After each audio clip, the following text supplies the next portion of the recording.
A Christmas Carol. In Prose, being a ghost story of Christmas. By Charles Dickens. Preface. I have endeavored in this ghostly little book, to raise the ghost of an idea, which shall not put my readers out of humor with themselves, with each other, with the season, or with me. May it haunt their houses pleasantly, and no one wish to lay it. Their faithful friend and servant, C.D. December, 1843. Stave I, Marley's Ghost. Marley was dead, to begin with. There is no doubt whatever about that. The register of his burial was signed by the clergyman, the clerk, the undertaker, and the chief mourner. Scrooge signed it, and Scrooge's name was good upon change, for anything he chose to put his hand to. Old Marley was as dead as a doornail. Mind, I don't mean to say that I know, of my own knowledge, what there is particularly dead about a doornail. I might have been inclined, myself, to regard a coffin nail as the deadest piece of ironmongery in the trade. But the wisdom of our ancestors is in the simile, and my unhallowed hands shall not disturb it, or the country's done for. You will therefore permit me to repeat, emphatically, that Marley was as dead as a doornail. Scrooge knew he was dead? Of course he did. How could it be otherwise? Scrooge and he were partners for I don't know how many years. Scrooge was his sole executor, his sole administrator, his sole assign, his sole residuary legatee, his sole friend, and sole mourner. And even Scrooge was not so dreadfully cut up by the sad event, but that he was an excellent man of business on the very day of the funeral, and solemnized it with an undoubted bargain. The mention of Marley's funeral brings me back to the point I started from. There is no doubt that Marley was dead. This must be distinctly understood, or nothing wonderful can come of the story I am going to relate. If we were not perfectly convinced that Hamlet's father died before the play began, there would be nothing more remarkable in his taking a stroll at night, in an easterly wind, upon his own ramparts, than there would be in any other middle-aged gentleman rashly turning out after dark in a breezy spot, say St. Paul's churchyard for instance, literally to astonish his son's weak mind. Scrooge never painted out old Marley's name. There it stood, years afterwards, above the warehouse door, Scrooge and Marley. The firm was known as Scrooge and Marley. Sometimes people new to the business called Scrooge, and sometimes Marley, but he answered to both names. It was all the same to him. Oh! But he was a tight-fisted hand at the grindstone, Scrooge. A squeezing, wrenching, grasping, scraping, clutching, covetous, old sinner. Hard and sharp as flint, from which no steel had ever struck out, generous fire, secret, and self-contained, and solitary as an oyster. The cold within him froze his old features, nipped his pointed nose, shriveled his cheek, stiffened his gait, made his eyes red, his thin lips blue, and spoke out shrewdly in his grating voice. A frosty rime was on his head, and on his eyebrows, and his wiry chin. He carried his own low temperature always about with him. He iced his office in the dog days, and didn't thaw it 1 degree at Christmas. External heat and cold had little influence on Scrooge. No warmth could warm, no wintry weather chill him. No wind that blew was bitterer than he, no falling snow was more intent upon its purpose, no pelting rain less open to entreaty. Foul weather didn't know where to have him. The heaviest rain, and snow, and hail, and sleet, could boast of the advantage over him in only one respect. They often came down handsomely, and Scrooge never did. Nobody ever stopped him in the street to say, with gladsome looks, "My dear Scrooge, how are you? When will you come to see me?" No beggars implored him to bestow a trifle, no children asked him what it was o'clock, no man or woman ever once in all his life inquired the way to such and such a place, of Scrooge. Even the blind men's dogs appeared to know him, and when they saw him coming on, would tug their owners into doorways and up courts, and then would wag their tails as though they said, "No eye at all is better than an evil eye, dark master." But what did Scrooge care? It was the very thing he liked. To edge his way along the crowded paths of life, warning all human sympathy to keep its distance, was what the knowing ones call nuts to Scrooge. Once upon a time, of all the good days in the year, on Christmas Eve old Scrooge sat busy in his counting house. It was cold, bleak, biting weather, foggy withal, and he could hear the people in the court outside go wheezing up and down, beating their hands upon their breasts, and stamping their feet upon the pavement stones to warm them. The city clocks had only just gone 3, but it was quite dark already. It had not been light all day, and candles were flaring in the windows of the neighboring offices, like ruddy smears upon the palpable brown air. The fog came pouring in at every chink and keyhole, and was so dense without, that although the court was of the narrowest, the houses opposite were mere phantoms. To see the dingy cloud come drooping down, obscuring everything, one might have thought that nature lived hard by, and was brewing on a large scale. The door of Scrooge's counting-house was open that he might keep his eye upon his clerk, who in a dismal little cell beyond, a sort of tank, was copying letters. Scrooge had a very small fire, but the clerk's fire was so very much smaller that it looked like one coal. But he couldn't replenish it, for Scrooge kept the coal box in his own room, and so surely as the clerk came in with the shovel, the master predicted that it would be necessary for them to part. Wherefore the clerk put on his white comforter, and tried to warm himself at the candle, in which effort, not being a man of a strong imagination, he failed. "A Merry Christmas, Uncle! God save you!" cried a cheerful voice. It was the voice of Scrooge's nephew, who came upon him so quickly that this was the first intimation he had of his approach. "Bah!" said Scrooge, "humbug!" He had so heated himself with rapid walking in the fog and frost, this nephew of Scrooge's, that he was all in a glow. His face was ruddy and handsome, his eyes sparkled, and his breath smoked again. "Christmas a humbug, Uncle!" said Scrooge's nephew. "You don't mean that, I am sure?" "I do," said Scrooge. "Merry Christmas! What right have you to be merry? What reason have you to be merry? You're poor enough." "Come, then," returned the nephew gaily. "What right have you to be dismal? What reason have you to be morose? You're rich enough." Scrooge, having no better answer ready on the spur of the moment, said, "Bah!" again, and followed it up with humbug.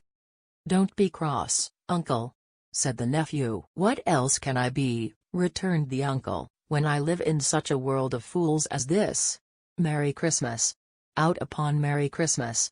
What's Christmas time to you but a time for paying bills without money, a time for finding yourself a year older, but not an hour richer, a time for balancing your books and having every item in 'em through a round dozen of months presented dead against you? If I could work my will," said Scrooge indignantly, "every idiot who goes about with Merry Christmas on his lips, should be boiled with his own pudding, and buried with a stake of holly through his heart. He should." "Uncle!" pleaded the nephew. "Nephew!" returned the uncle sternly, "keep Christmas in your own way, and let me keep it in mine." "Keep it?" repeated Scrooge's nephew. "But you don't keep it." "Let me leave it alone, then," said Scrooge. "Much good may it do you. Much good it has ever done you." "There are many things from which I might have derived good, by which I have not profited, I dare say," returned the nephew. "Christmas among the rest. But I am sure I have always thought of Christmas time, when it has come round apart from the veneration due to its sacred name and origin, if anything belonging to it can be apart from that, as a good time, a kind, forgiving, charitable, pleasant time, the only time I know of, in the long calendar of the year, when men and women seem by one consent to open their shut-up hearts freely, and to think of people below them as if they really were fellow passengers to the grave, and not another race of creatures bound on other journeys. And therefore, Uncle, though it has never put a scrap of gold or silver in my pocket, I believe that it has done me good, and will do me good, and I say, God bless it." The clerk in the tank involuntarily applauded. Becoming immediately sensible of the impropriety, he poked the fire, and extinguished the last frail spark forever. "Let me hear another sound from you," said Scrooge, "and you'll keep your Christmas by losing your situation. You're quite a powerful speaker, sir," he added, turning to his nephew. "I wonder you don't go into Parliament. Don't be angry, uncle. Come. Dine with us tomorrow." Scrooge said that he would see him. Yes, indeed he did. He went the whole length of the expression, and said that he would see him in that extremity first. "But why?" cried Scrooge's nephew. "Why? Why did you get married?" said Scrooge. "Because I fell in love." "Because you fell in love?" growled Scrooge, as if that were the only one thing in the world more ridiculous than a Merry Christmas. "Good afternoon." "Nay, uncle, but you never came to see me before that happened. Why give it as a reason for not coming now?" "Good afternoon," said Scrooge. "I want nothing from you, I ask nothing of you, why cannot we be friends?" "Good afternoon," said Scrooge. "I am sorry, with all my heart, to find you so resolute. We have never had any quarrel, to which I have been a party. But I have made the trial in homage to Christmas, and I'll keep my Christmas humor to the last. So a Merry Christmas, uncle."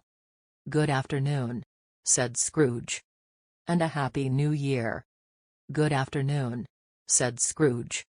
His nephew left the room without an angry word, notwithstanding. He stopped at the outer door to bestow the greetings of the season on the clerk, who, cold as he was warmer than Scrooge, for he returned them cordially. "There's another fellow," muttered Scrooge, who overheard him, "my clerk, with 15 shillings a week, and a wife and family, talking about a Merry Christmas. I'll retire to Bedlam." This lunatic, in letting Scrooge's nephew out, had let 2 other people in. They were portly gentlemen, pleasant to behold, and now stood, with their hats off, in Scrooge's office. They had books and papers in their hands, and bowed to him. "Scrooge and Marley's, I believe," said one of the gentlemen, referring to his list. "Have I the pleasure of addressing Mr. Scrooge, or Mr. Marley?" "Mr. Marley has been dead these 7 years, Scrooge replied. "He died 7 years ago, this very night." "We have no doubt his liberality is well represented by his surviving partner," said the gentleman, presenting his credentials. It certainly was, for they had been 2 kindred spirits. At the ominous word liberality, Scrooge frowned, and shook his head, and handed the credentials back. "At this festive season of the year, Mr. Scrooge," said the gentleman, taking up a pen, "it is more than usually desirable that we should make some slight provision for the poor and destitute, who suffer greatly at the present time. Many thousands are in want of common necessaries, hundreds of thousands are in want of common comforts, sir." "Are there no prisons?" asked Scrooge. "Plenty of prisons," said the gentleman, laying down the pen again. "And the Union workhouses?" demanded Scrooge. "Are they still in operation?" "They are. Still," returned the gentleman, "I wish I could say they were not." "The treadmill and the poor law are in full vigor, then?" said Scrooge. "Both very busy, sir." "Oh! I was afraid, from what you said at first, that something had occurred to stop them in their useful course," said Scrooge. "I'm very glad to hear it." "Under the impression that they scarcely furnish Christian cheer of mind or body to the multitude," returned the gentleman, "a few of us are endeavoring to raise a fund to buy the poor some meat and drink, and means of warmth. We choose this time, because it is a time, of all others, when want is keenly felt, and abundance rejoices. What shall I put you down for?" "Nothing," Scrooge replied. "You wish to be anonymous?" "I wish to be left alone," said Scrooge. "Since you ask me what I wish, gentlemen, that is my answer. I don't make merry myself at Christmas, and I can't afford to make idle people merry. I help to support the establishments I have mentioned. They cost enough, and those who are badly off must go there. Many can't go there, and many would rather die." "If they would rather die," said Scrooge, "they had better do it, and decrease the surplus population. Besides, excuse me, I don't know that." "But you might know it," observed the gentleman. "It's not my business," Scrooge returned. "It's enough for a man to understand his own business, and not to interfere with other people's. Mine occupies me constantly. Good afternoon, gentlemen."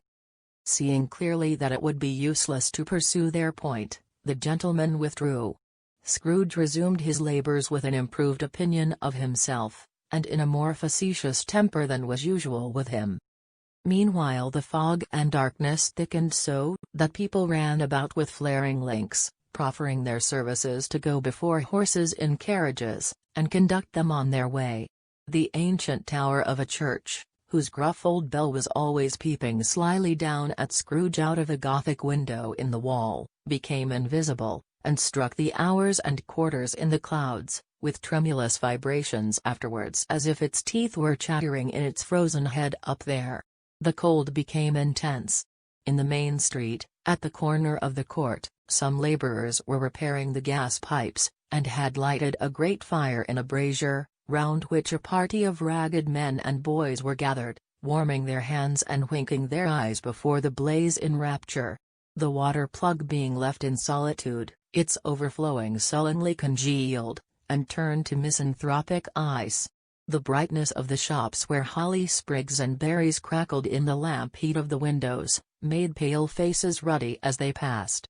Poulterers' and grocers' trades became a splendid joke, a glorious pageant, with which it was next to impossible to believe that such dull principles as bargain and sale had anything to do.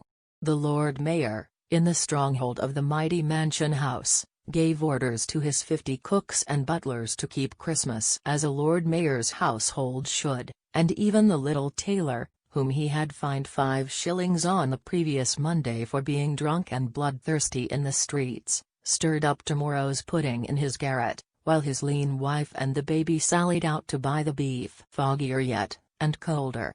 Piercing, searching, biting cold.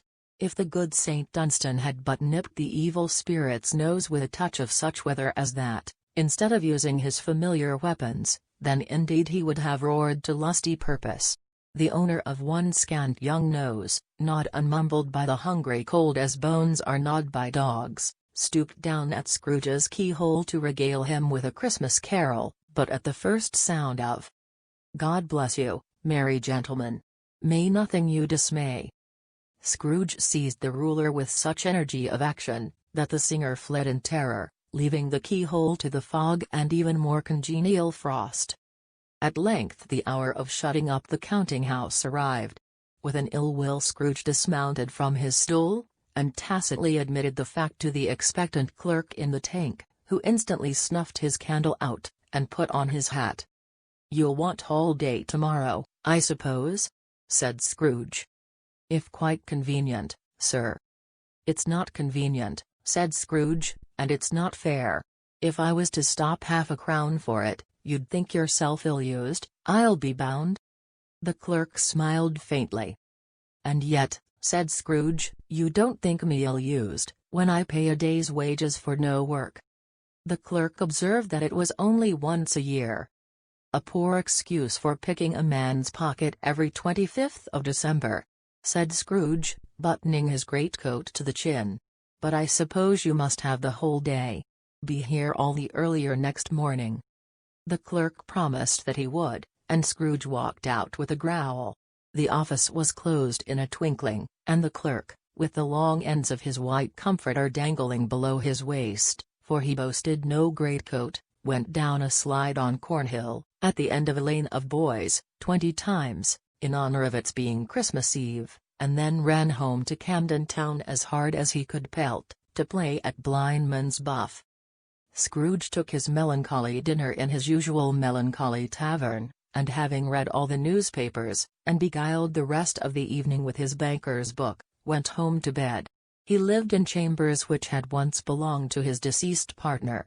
They were a gloomy suite of rooms, in a lowering pile of building up a yard, where it had so little business to be, that one could scarcely help fancying it must have run there when it was a young house, playing at hide-and-seek with other houses, and forgotten the way out again. It was old enough now, and dreary enough, for nobody lived in it but Scrooge, the other rooms being all let out as offices. The yard was so dark that even Scrooge, who knew its every stone, was faint to grope with his hands. The fog and frost so hung about the black old gateway of the house, that it seemed as if the genius of the weather sat in mournful meditation on the threshold. Now, it is a fact, that there was nothing at all particular about the knocker on the door, except that it was very large. It is also a fact, that Scrooge had seen it, night and morning, during his whole residence in that place, also that Scrooge had as little of what is called fancy about him as any man in the city of London, even including, which is a bold word, the corporation, aldermen, and livery. Let it also be borne in mind that Scrooge had not bestowed one thought on Marley, since his last mention of his 7 years dead partner that afternoon. And then let any man explain to me, if he can, how it happened that Scrooge, having his key in the lock of the door, saw in the knocker, without its undergoing any intermediate process of change, not a knocker, but Marley's face. Marley's face. It was not an impenetrable shadow as the other objects in the yard were, but had a dismal light about it, like a bad lobster in a dark cellar. It was not angry or ferocious, but looked at Scrooge as Marley used to look, with ghostly spectacles turned up on its ghostly forehead. The hair was curiously stirred, as if by breath or hot air, and, though the eyes were wide open, they were perfectly motionless. That, and its livid color, made it horrible, but its horror seemed to be in spite of the face and beyond its control, rather than a part of its own expression. As Scrooge looked fixedly at this phenomenon, it was a knocker again. To say that he was not startled, or that his blood was not conscious of a terrible sensation to which it had been a stranger from infancy, would be untrue. But he put his hand upon the key he had relinquished, turned it sturdily, walked in, and lighted his candle. He did pause, with a moment's irresolution, before he shut the door, and he did look cautiously behind it first, as if he half expected to be terrified with the sight of Marley's pigtails sticking out into the hall. But there was nothing on the back of the door, except the screws and nuts that held the knocker on, so he said "Pooh, pooh," and closed it with a bang. The sound resounded through the house like thunder. Every room above, and every cask in the wine merchant's cellars below, appeared to have a separate peal of echoes of its own. Scrooge was not a man to be frightened by echoes. He fastened the door, and walked across the hall, and up the stairs, slowly too, trimming his candle as he went. You may talk vaguely about driving a coach and six up a good old flight of stairs, or through a bad young Act of Parliament, but I mean to say you might have got a hearse up that staircase, and taken it broadwise, with the splinter bar towards the wall and the door towards the balustrades, and done it easy. There was plenty of width for that, and room to spare, which is perhaps the reason why Scrooge thought he saw a locomotive hearse going on before him in the gloom. Half a dozen gas lamps out of the street wouldn't have lighted the entry too well, so you may suppose that it was pretty dark with Scrooge's dip. Up Scrooge went, not caring a button for that. Darkness is cheap, and Scrooge liked it. But before he shut his heavy door, he walked through his rooms to see that all was right. He had just enough recollection of the face to desire to do that. Sitting room, bedroom, lumber room. All as they should be. Nobody under the table, nobody under the sofa, a small fire in the grate, spoon and basin ready, and the little saucepan of gruel. Scrooge had a cold in his head, upon the hob. Nobody under the bed, nobody in the closet, nobody in his dressing gown, which was hanging up in a suspicious attitude against the wall. Lumber room as usual. Old fireguard, old shoes, 2 fish baskets, washing stand on 3 legs, and a poker. Quite satisfied, he closed his door, and locked himself in, double-locked himself in, which was not his custom. Thus secured against surprise, he took off his cravat, put on his dressing gown and slippers, and his nightcap, and sat down before the fire to take his gruel. It was a very low fire indeed, nothing on such a bitter night. He was obliged to sit close to it, and brood over it, before he could extract the least sensation of warmth from such a handful of fuel. The fireplace was an old one, built by some Dutch merchant long ago, and paved all round with quaint Dutch tiles, designed to illustrate the scriptures. There were Cains and Abels, Pharaoh's daughters, queens of Sheba, angelic messengers descending through the air on clouds like featherbeds, Abrahams, Belshazzars, apostles putting off to sea in butter boats, hundreds of figures to attract his thoughts, and yet that face of Marley, 7 years dead, came like the ancient prophet's rod, and swallowed up the whole. If each smooth tile had been a blank at first, with power to shape some picture on its surface from the disjointed fragments of his thoughts, there would have been a copy of old Marley's head on every one. "Humbug," said Scrooge, and walked across the room. After several turns, he sat down again. As he threw his head back in the chair, his glance happened to rest upon a bell, a disused bell, that hung in the room, and communicated for some purpose now forgotten with a chamber in the highest story of the building. It was with great astonishment, and with a strange, inexplicable dread, that as he looked, he saw this bell begin to swing. It swung so softly in the outset that it scarcely made a sound, but soon it rang out loudly, and so did every bell in the house. This might have lasted half a minute, or a minute, but it seemed an hour. The bells ceased as they had begun, together. They were succeeded by a clanking noise, deep down below, as if some person were dragging a heavy chain over the casks in the wine merchant's cellar. Scrooge then remembered to have heard that ghosts in haunted houses were described as dragging chains. The cellar door flew open with a booming sound, and then he heard the noise much louder, on the floors below, then coming up the stairs, then coming straight towards his door. "It's humbug still," said Scrooge. "I won't believe it." His color changed though, when, without a pause, it came on through the heavy door, and passed into the room before his eyes. Upon its coming in, the dying flame leaped up, as though it cried, "I know him, Marley's ghost," and fell again. The same face, the very same.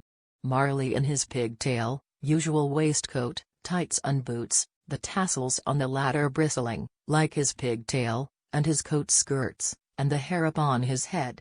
The chain he drew was clasped about his middle.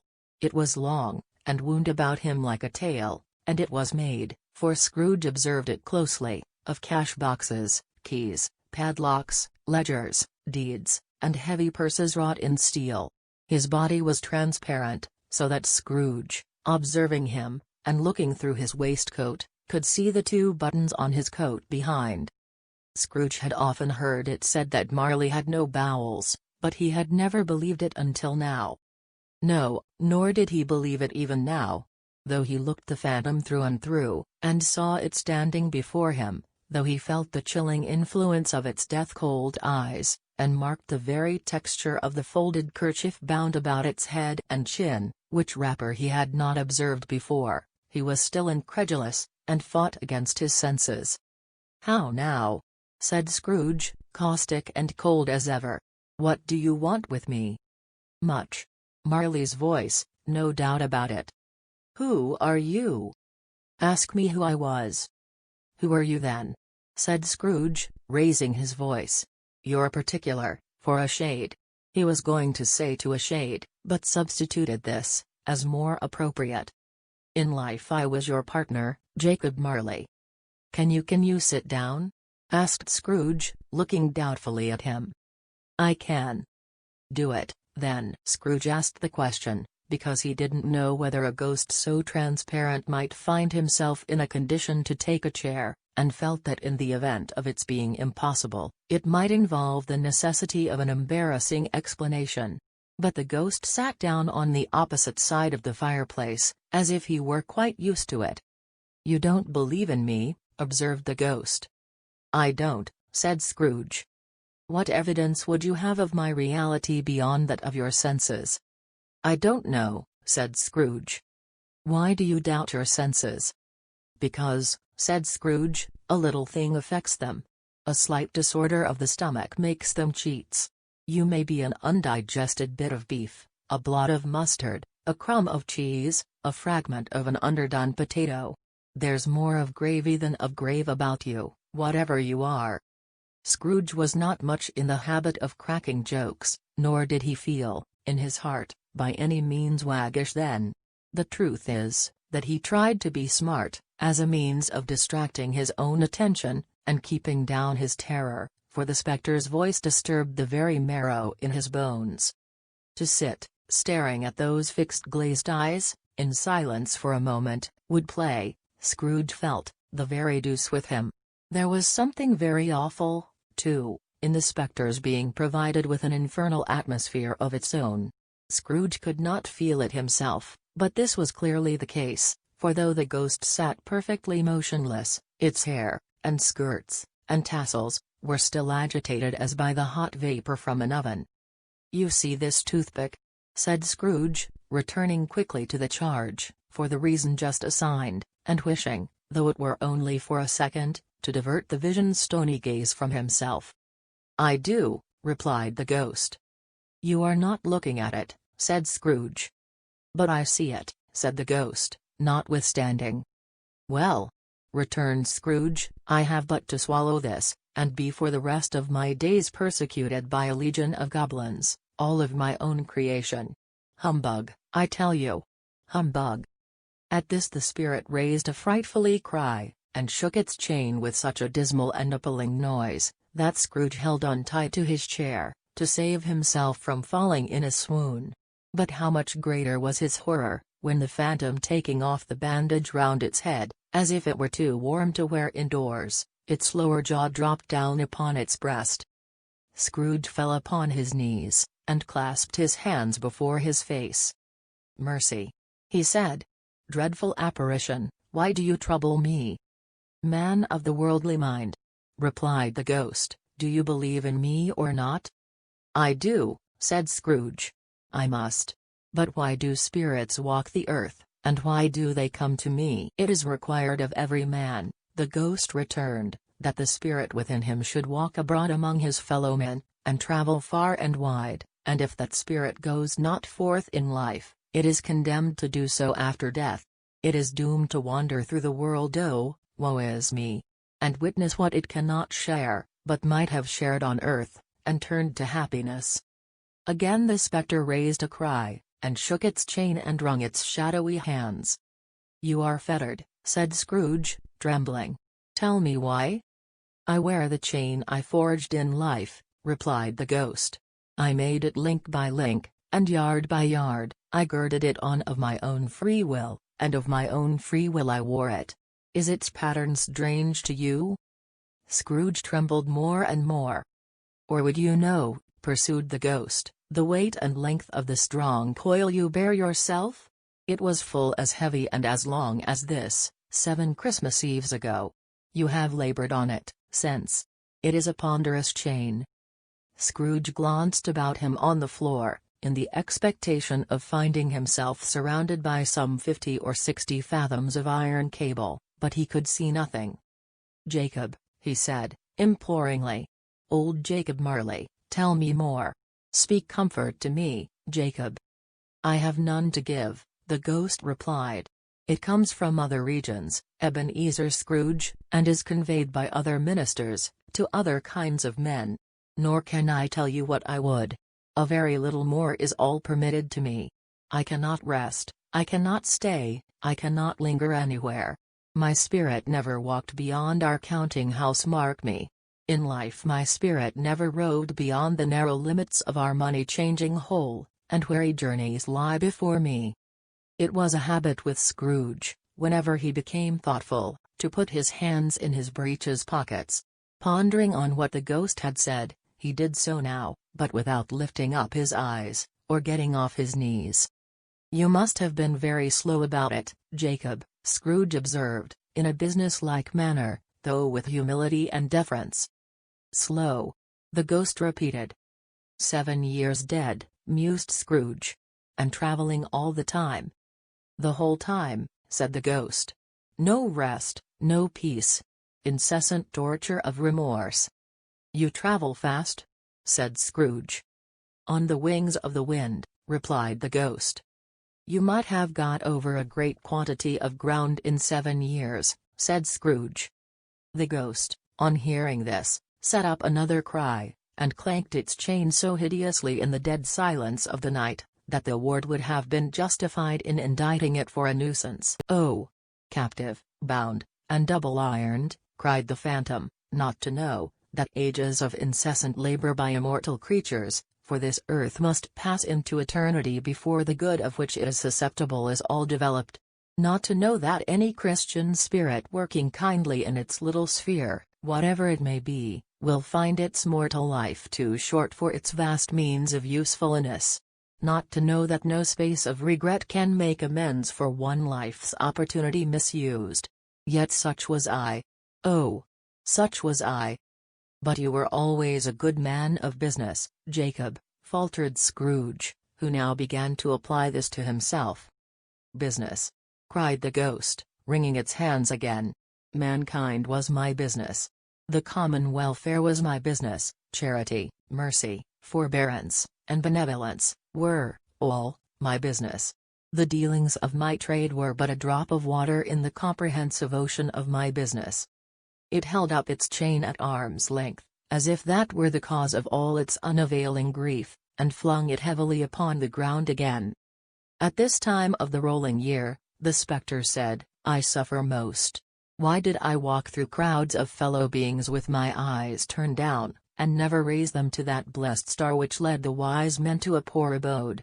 Were there no poor homes to which its light would have conducted me?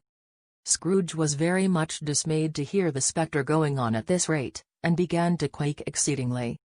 Hear me! Cried the ghost. My time is nearly gone. I will, said Scrooge. But don't be hard upon me. Don't be flowery, Jacob. Pray. How it is that I appear before you in a shape that you can see, I may not tell. I have sat invisible beside you many and many a day. It was not an agreeable idea. Scrooge shivered, and wiped the perspiration from his brow. That is no light part of my penance, pursued the ghost. I am here tonight to warn you, that you have yet a chance and hope of escaping my fate.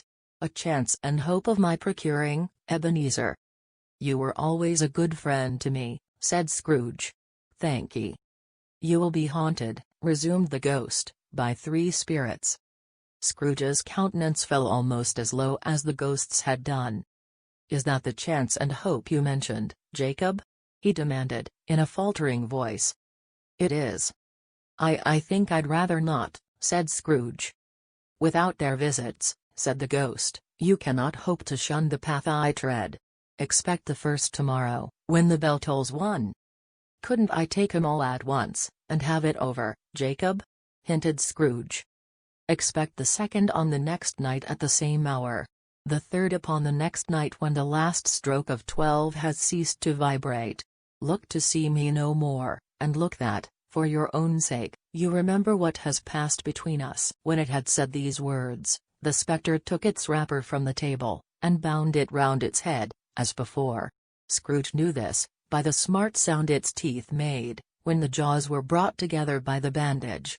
He ventured to raise his eyes again, and found his supernatural visitor confronting him in an erect attitude, with its chain wound over and about its arm. The apparition walked backward from him, and at every step it took, the window raised itself a little, so that when the spectre reached it, it was wide open. It beckoned Scrooge to approach, which he did. When they were within 2 paces of each other, Marley's ghost held up its hand, warning him to come no nearer. Scrooge stopped. Not so much in obedience, as in surprise and fear, for on the raising of the hand, he became sensible of confused noises in the air, incoherent sounds of lamentation and regret, wailings inexpressibly sorrowful and self-accusatory. The spectre, after listening for a moment, joined in the mournful dirge, and floated out upon the bleak, dark night. Scrooge followed to the window, desperate in his curiosity. He looked out. The air was filled with phantoms, wandering hither and thither in restless haste, and moaning as they went. Every one of them wore chains like Marley's ghost. Some few, they might be guilty governments, were linked together, none were free. Many had been personally known to Scrooge in their lives. He had been quite familiar with one old ghost, in a white waistcoat, with a monstrous iron safe attached to its ankle, who cried piteously at being unable to assist a wretched woman with an infant, whom it saw below, upon a doorstep. The misery with them all was, clearly, that they sought to interfere, for good, in human matters, and had lost the power forever. Whether these creatures faded into mist, or mist enshrouded them, he could not tell. But they and their spirit voices faded together, and the night became as it had been when he walked home. Scrooge closed the window, and examined the door by which the ghost had entered. It was double-locked, as he had locked it with his own hands, and the bolts were undisturbed. He tried to say humbug, but stopped at the first syllable. And being, from the emotion he had undergone, or the fatigues of the day, or his glimpse of the invisible world, or the dull conversation of the ghost, or the lateness of the hour, much in need of repose, went straight to bed, without undressing, and fell asleep upon the instant. Stave 2, the first of the three spirits. When Scrooge awoke, it was so dark, that looking out of bed, he could scarcely distinguish the transparent window from the opaque walls of his chamber. He was endeavoring to pierce the darkness with his ferret eyes, when the chimes of a neighboring church struck the 4 quarters. So he listened for the hour. To his great astonishment, the heavy bell went on from 6 to 7, and from 7 to 8, and regularly up to 12, then stopped. 12. It was past 2 when he went to bed. The clock was wrong. An icicle must have got into the works. 12. He touched the spring of his repeater, to correct this most preposterous clock. Its rapid little pulse beat 12, and stopped. "Why, it isn't possible," said Scrooge, "that I can have slept through a whole day and far into another night. It isn't possible that anything has happened to the sun, and this is 12 at noon." The idea being an alarming one, he scrambled out of bed, and groped his way to the window. He was obliged to rub the frost off with the sleeve of his dressing gown before he could see anything, and could see very little then. All he could make out was, that it was still very foggy and extremely cold, and that there was no noise of people running to and fro, and making a great stir, as there unquestionably would have been if night had beaten off bright day, and taken possession of the world. This was a great relief, because 3 days after sight of this first of exchange pay to Mr. Ebenezer Scrooge or his order, and so forth, would have become a mere United States security if there were no days to count by. Scrooge went to bed again, and thought, and thought, and thought it over and over and over, and could make nothing of it. The more he thought, the more perplexed he was, and the more he endeavored not to think, the more he thought. Marley's ghost bothered him exceedingly. Every time he resolved within himself, after mature inquiry, that it was all a dream, his mind flew back again, like a strong spring released, to its first position, and presented the same problem to be worked all through: was it a dream or not? Scrooge lay in this state until the chime had gone 3/4 more, when he remembered, on a sudden, that the ghost had warned him of a visitation when the bell tolled 1. He resolved to lie awake until the hour was past, and, considering that he could no more go to sleep than go to heaven, this was perhaps the wisest resolution in his power. The quarter was so long, that he was more than once convinced he must have sunk into a doze unconsciously, and missed the clock. At length it broke upon his listening ear. Ding, dong. "A quarter past," said Scrooge, counting. Ding, dong. "Half past," said Scrooge. Ding, dong. "A quarter to it," said Scrooge. Ding, dong. "The hour itself," said Scrooge, triumphantly, "and nothing else." He spoke before the hour bell sounded, which it now did with a deep, dull, hollow, melancholy one.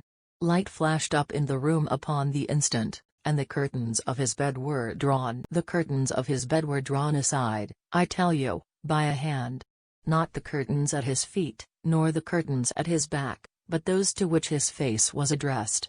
The curtains of his bed were drawn aside, and Scrooge, starting up into a half-recumbent attitude, found himself face to face with the unearthly visitor who drew them, as close to it as I am now to you, and I am standing in the spirit at your elbow. It was a strange figure, like a child, yet not so like a child as like an old man, viewed through some supernatural medium, which gave him the appearance of having receded from the view, and being diminished to a child's proportions. Its hair, which hung about its neck and down its back, was white as if with age, and yet the face had not a wrinkle in it, and the tenderest bloom was on the skin. The arms were very long and muscular, the hands the same, as if its hold were of uncommon strength. Its legs and feet, most delicately formed, were, like those upper members, bare. It wore a tunic of the purest white, and round its waist was bound a lustrous belt, the sheen of which was beautiful.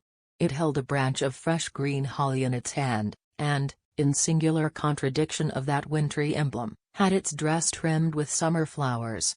But the strangest thing about it was, that from the crown of its head there sprung a bright clear jet of light, by which all this was visible, and which was doubtless the occasion of its using, in its duller moments, a great extinguisher for a cap, which it now held under its arm.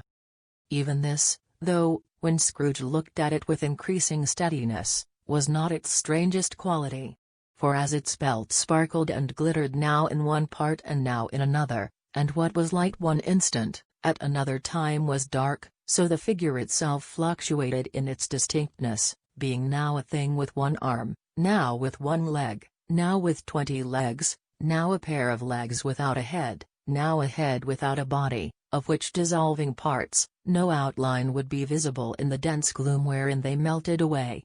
And in the very wonder of this, it would be itself again, distinct and clear as ever. "Are you the spirit, sir, whose coming was foretold to me?" asked Scrooge. "I am." The voice was soft and gentle, singularly low, as if instead of being so close beside him, it were at a distance. "Who, and what are you?" Scrooge demanded. "I am the ghost of Christmas past." "Long past?" inquired Scrooge, observant of its dwarfish stature. "No. Your past." Perhaps, Scrooge could not have told anybody why, if anybody could have asked him, but he had a special desire to see the spirit in his cap, and begged him to be covered. "What?" exclaimed the ghost, "would you so soon put out, with worldly hands, the light I give? Is it not enough that you are one of those whose passions made this cap, and force me through whole trains of years to wear it low upon my brow?" Scrooge reverently disclaimed all intention to offend or any knowledge of having wilfully bonneted the spirit at any period of his life. He then made bold to inquire what business brought him there. "Your welfare," said the ghost. Scrooge expressed himself much obliged, but could not help thinking that a night of unbroken rest would have been more conducive to that end. The spirit must have heard him thinking, for it said immediately, "Your reclamation, then. Take heed." It put out its strong hand as it spoke, and clasped him gently by the arm. "Rise, and walk with me." It would have been in vain for Scrooge to plead that the weather and the hour were not adapted to pedestrian purposes, that bed was warm, and the thermometer a long way below freezing, that he was clad but lightly in his slippers, dressing gown, and nightcap, and that he had a cold upon him at that time. The grasp, though gentle as a woman's hand, was not to be resisted. He rose, but finding that the spirit made towards the window, clasped his robe in supplication. "I am immortal," Scrooge remonstrated, "and liable to fall."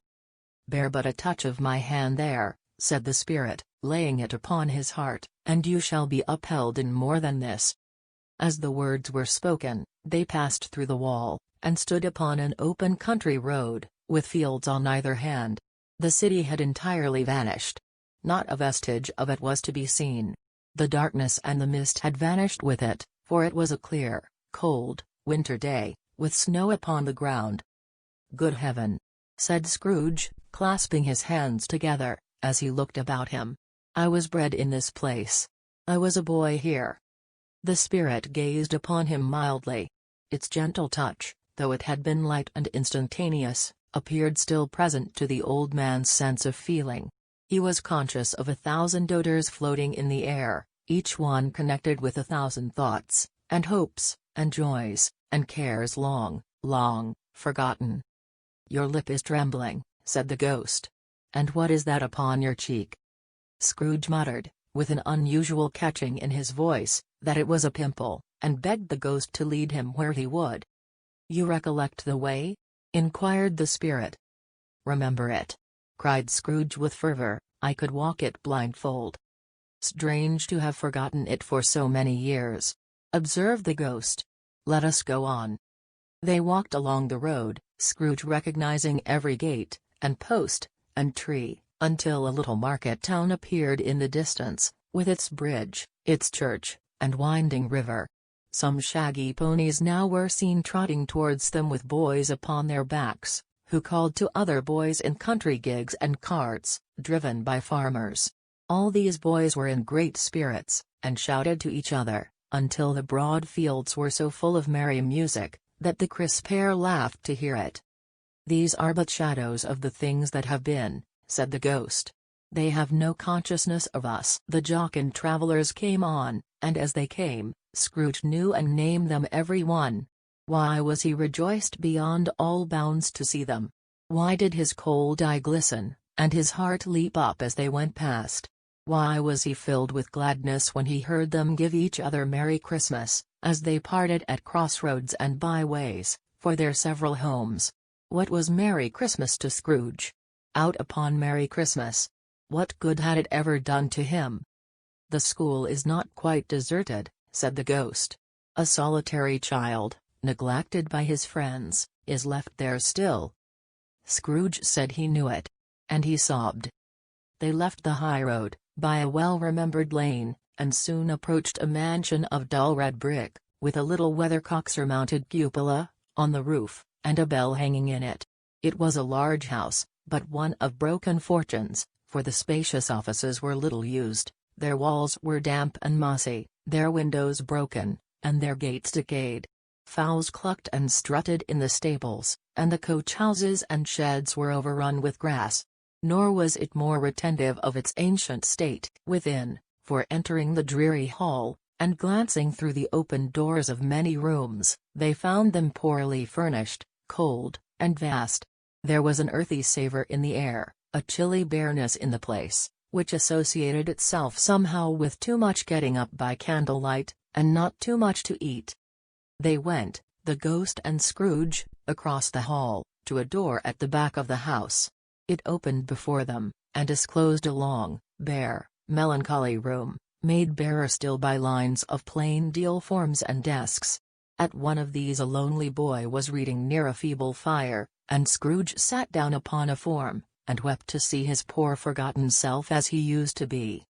Not a latent echo in the house, not a squeak and scuffle from the mice behind the paneling, not a drip from the half-thawed waterspout in the dooryard behind. Not a sigh among the leafless boughs of one despondent poplar, not the idle swinging of an empty storehouse door, no, not a clicking in the fire, but fell upon the heart of Scrooge with a softening influence, and gave a freer passage to his tears. The spirit touched him on the arm, and pointed to his younger self, intent upon his reading. Suddenly a man, in foreign garments, wonderfully real and distinct to look at, stood outside the window, with an axe stuck in his belt, and leading by the bridle an ass laden with wood. "Why, it's Ali Baba!" Scrooge exclaimed in ecstasy. "It's dear old honest Ali Baba. Yes, yes, I know. One Christmas time, when yonder solitary child was left here all alone, he did come, for the first time, just like that. Poor boy. And Valentine," said Scrooge, "and his wild brother, Orson, there they go. And what's his name, who was put down in his drawers, asleep, at the gate of Damascus, don't you see him? And the Sultan's groom turned upside down by the genii, there he is upon his head. Serve him right. I'm glad of it. What business had he to be married to the princess?" To hear Scrooge expending all the earnestness of his nature on such subjects, in a most extraordinary voice between laughing and crying, and to see his heightened and excited face, would have been a surprise to his business friends in the city, indeed. "There's the parrot!" cried Scrooge. "Green body and yellow tail, with a thing like a lettuce growing out of the top of his head, there he is. Poor Robin Crusoe, he called him, when he came home again after sailing round the island. Poor Robin Crusoe, where have you been, Robin Crusoe?" The man thought he was dreaming, but he wasn't. It was the parrot, you know. There goes Friday, running for his life to the little creek. Hulloa! Hoop! Hullo! Then, With a rapidity of transition very foreign to his usual character, he said, in pity for his former self, "Poor boy," and cried again. "I wish," Scrooge muttered, putting his hand in his pocket, and looking about him, after drying his eyes with his cuff, "but it's too late now." "What is the matter?" asked the spirit. "Nothing," said Scrooge. "Nothing. There was a boy singing a Christmas carol at my door last night.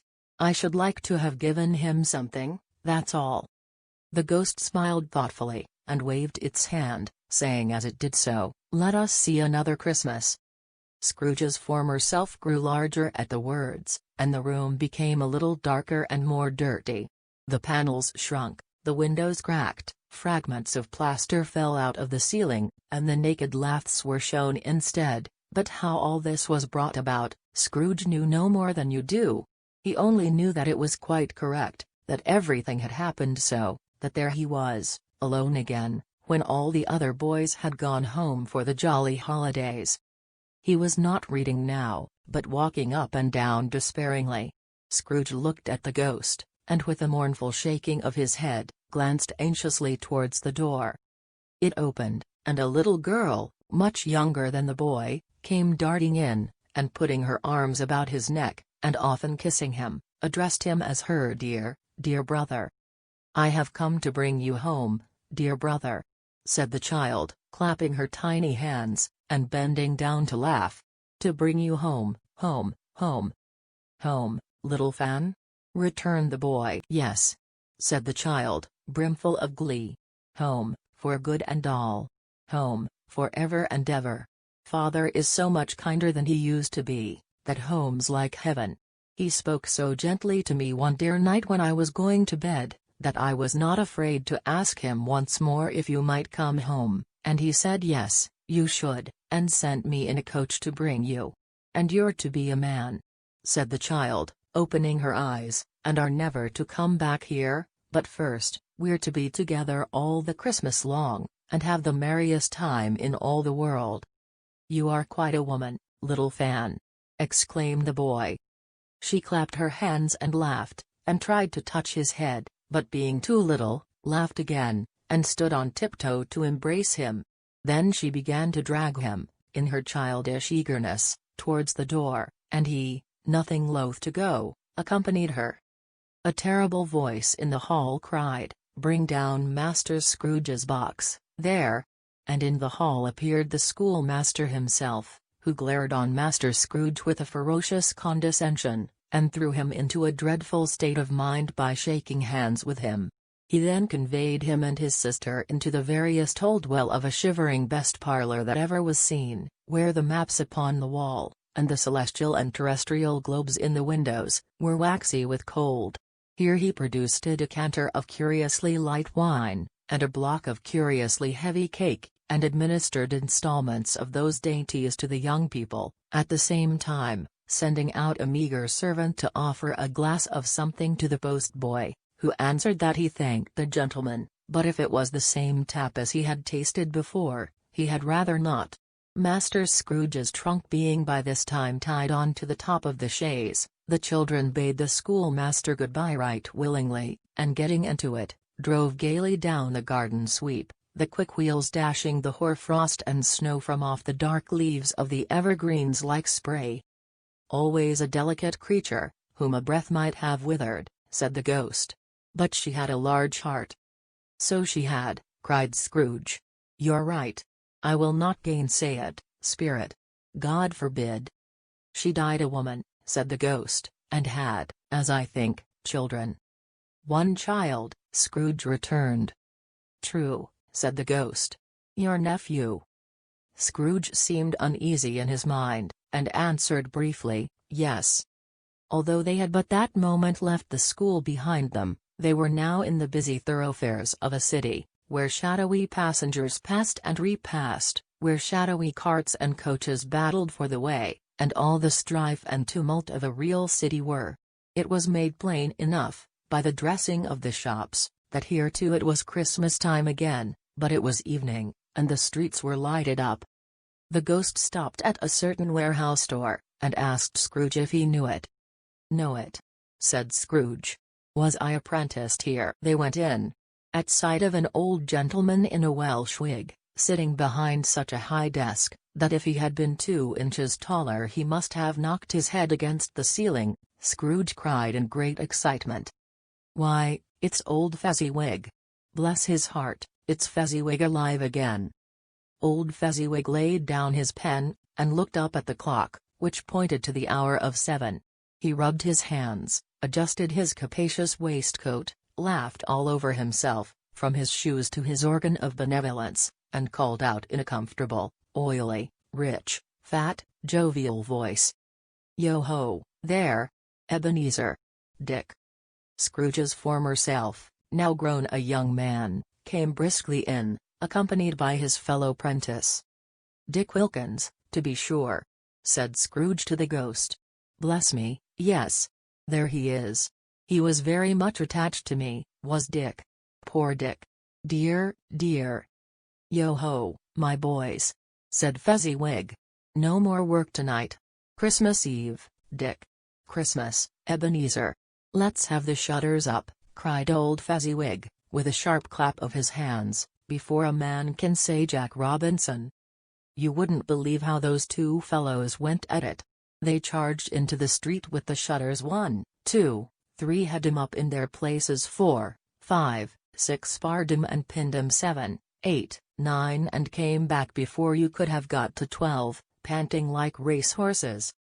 "Heely-ho!" cried old Fezziwig, skipping down from the high desk, with wonderful agility. "Clear away, my lads, and let's have lots of room here. Heely-ho, Dick! Cheer up, Ebenezer! Clear away!" There was nothing they wouldn't have cleared away, or couldn't have cleared away, with old Fezziwig looking on. It was done in a minute. Every movable was packed off, as if it were dismissed from public life forevermore. The floor was swept and watered, the lamps were trimmed, fuel was heaped upon the fire, and the warehouse was as snug, and warm, and dry, and bright a ballroom, as you would desire to see upon a winter's night. In came a fiddler with a music book, and went up to the lofty desk, and made an orchestra of it, and tuned like 50 stomach aches. In came Mrs. Fezziwig, one vast substantial smile. In came the 3 Miss Fezziwigs, beaming and lovable. In came the 6 young followers whose hearts they broke. In came all the young men and women employed in the business. In came the housemaid, with her cousin, the baker. In came the cook, with her brother's particular friend, the milkman. In came the boy from over the way, who was suspected of not having board enough from his master, trying to hide himself behind the girl from next door but one, who was proved to have had her ears pulled by her mistress. In they all came, one after another, some shyly, some boldly, some gracefully, some awkwardly, some pushing, some pulling. In they all came, anyhow and everyhow. Away they all went, 20 couple at once, hands half round and back again the other way, down the middle and up again, round and round in various stages of affectionate grouping, old top couple always turning up in the wrong place, new top couple starting off again, as soon as they got there, all top couples at last, and not a bottom one to help them. When this result was brought about, old Fezziwig, clapping his hands to stop the dance, cried out, "Well done!" And the fiddler plunged his hot face into a pot of porter, especially provided for that purpose.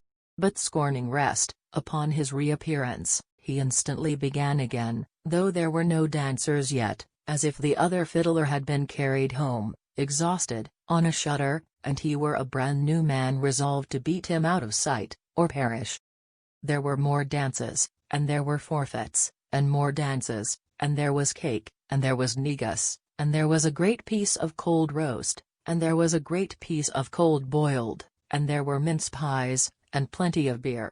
But the great effect of the evening came after the roast and boiled, when the fiddler, an artful dog, mind, the sort of man who knew his business better than you or I could have told it him, struck up Sir Roger de Coverley. Then old Fezziwig stood out to dance with Mrs. Fezziwig. Top couple, too, with a good stiff piece of work cut out for them, 3 or 4 and 20 pair of partners, people who were not to be trifled with, people who would dance, and had no notion of walking. But if they had been twice as many, 4 times old Fezziwig would have been a match for them, and so would Mrs. Fezziwig. As to her, she was worthy to be his partner in every sense of the term. If that's not high praise, tell me higher, and I'll use it. A positive light appeared to issue from Fezziwig's calves. They shone in every part of the dance like moons. You couldn't have predicted, at any given time, what would have become of them next.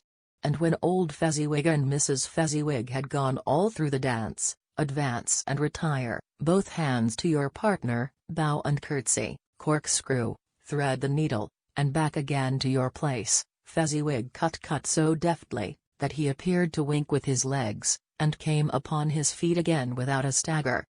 When the clock struck 11, this domestic ball broke up. Mr. and Mrs. Fezziwig took their stations, one on either side of the door, and shaking hands with every person individually as he or she went out, wished him or her a Merry Christmas. When everybody had retired but the 2 prentices, they did the same to them, and thus the cheerful voices died away, and the lads were left to their beds, which were under a counter in the back shop. During the whole of this time, Scrooge had acted like a man out of his wits. His heart and soul were in the scene, and with his former self. He corroborated everything, remembered everything, enjoyed everything, and underwent the strangest agitation. It was not until now, when the bright faces of his former self and Dick were turned from them, that he remembered the ghost, and became conscious that it was looking full upon him, while the light upon its head burnt very clear. "A small matter," said the ghost, "to make these silly folks so full of gratitude." "Small?" echoed Scrooge. The spirit signed to him to listen to the 2 apprentices, who were pouring out their hearts in praise of Fezziwig, and when he had done so, said, "Why? Is it not? He has spent but a few pounds of your mortal money, 3 or 4 perhaps. Is that so much that he deserves this praise?" "It isn't that," said Scrooge, heated by the remark, and speaking unconsciously like his former, not his latter, self. "It isn't that, spirit. He has the power to render us happy or unhappy, to make our service light or burdensome, a pleasure or a toil. Say that his power lies in words and looks, in things so slight and insignificant that it is impossible to add and count 'em up. What then? The happiness he gives is quite as great as if it cost a fortune." He felt the spirit's glance, and stopped. "What is the matter?" asked the ghost. "Nothing particular," said Scrooge. "Something, I think?" the ghost insisted. "No," said Scrooge, "no. I should like to be able to say a word or 2 to my clerk just now. That's all." His former self turned down the lamps as he gave utterance to the wish, and Scrooge and the ghost again stood side by side in the open air. "My time grows short," observed the spirit. "Quick." This was not addressed to Scrooge, or to anyone whom he could see, but it produced an immediate effect. For again Scrooge saw himself. He was older now, a man in the prime of life. His face had not the harsh and rigid lines of later years, but it had begun to wear the signs of care and avarice. There was an eager, greedy, restless motion in the eye, which showed the passion that had taken root, and where the shadow of the growing tree would fall. He was not alone, but sat by the side of a fair young girl in a mourning dress, in whose eyes there were tears, which sparkled in the light that shone out of the ghost of Christmas past. "It matters a little," she said, softly. "To you, very little. Another idol has displaced me, and if it can cheer and comfort you in time to come, as I would have tried to do, I have no just cause to grieve." "What idol has displaced you?" he rejoined. "A golden one. This is the even-handed dealing of the world," he said. "There is nothing on which it is so hard as poverty, and there is nothing it professes to condemn with such severity as the pursuit of wealth." "You fear the world too much," she answered, gently. "All your other hopes have merged into the hope of being beyond the chance of its sordid reproach. I have seen your nobler aspirations fall off one by one, until the master passion, gain, engrosses you. Have I not?" "What then?" he retorted. Even if I have grown so much wiser, what then? I am not changed towards you." She shook her head. "Am I? Our contract is an old one. It was made when we were both poor and content to be so, until, in good season, we could improve our worldly fortune by our patient industry. You are changed. When it was made, you were another man." "I was a boy," he said impatiently. "Your own feeling tells you that you are not what you are," she returned. "I am. That which promised happiness when we were one in heart, is fraught with misery now that we are two. How often and how keenly I have thought of this, I will not say. It is enough that I have thought of it, and can release you." "Have I ever sought release?" "In words? No. Never." "In what, then?" "In a changed nature, in an altered spirit, in another atmosphere of life, another hope as its great end. In everything that made my love of any worth or value in your sight. If this had never been between us," said the girl, looking mildly, but with steadiness, upon him, "tell me, would you seek me out and try to win me now?" "Ah, no." He seemed to yield to the justice of this supposition, in spite of himself. But he said with a struggle, "You think not?" "I would gladly think otherwise if I could," she answered, "heaven knows. When I have learned a truth like this, I know how strong and irresistible it must be. But if you were free today, tomorrow, yesterday, can even I believe that you would choose a dowerless girl, you who, in your very confidence with her, weigh everything by gain? Or, choosing her, if for a moment you were false enough to your one guiding principle to do so, do I not know that your repentance and regret would surely follow? I do, and I release you. With a full heart, for the love of him you once were." He was about to speak, but with her head turned from him, she resumed. "You may the memory of what is past half makes me hope you will have pain in this. A very, very brief time, and you will dismiss the recollection of it, gladly, as an unprofitable dream, from which it happened well that you awoke. May you be happy in the life you have chosen." She left him, and they parted. "Spirit," said Scrooge, "show me no more. Conduct me home.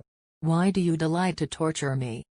"One shadow more," exclaimed the ghost. "No more," cried Scrooge. "No more. I don't wish to see it. Show me no more." But the relentless ghost pinioned him in both his arms, and forced him to observe what happened next. They were in another scene and place, a room, not very large or handsome, but full of comfort. Near to the winter fire sat a beautiful young girl, so like that last that Scrooge believed it was the same, until he saw her, now a comely matron, sitting opposite her daughter. The noise in this room was perfectly tumultuous, for there were more children there than Scrooge in his agitated state of mind could count, and, unlike the celebrated herd in the poem, they were not 40 children conducting themselves like one, but every child was conducting itself like 40.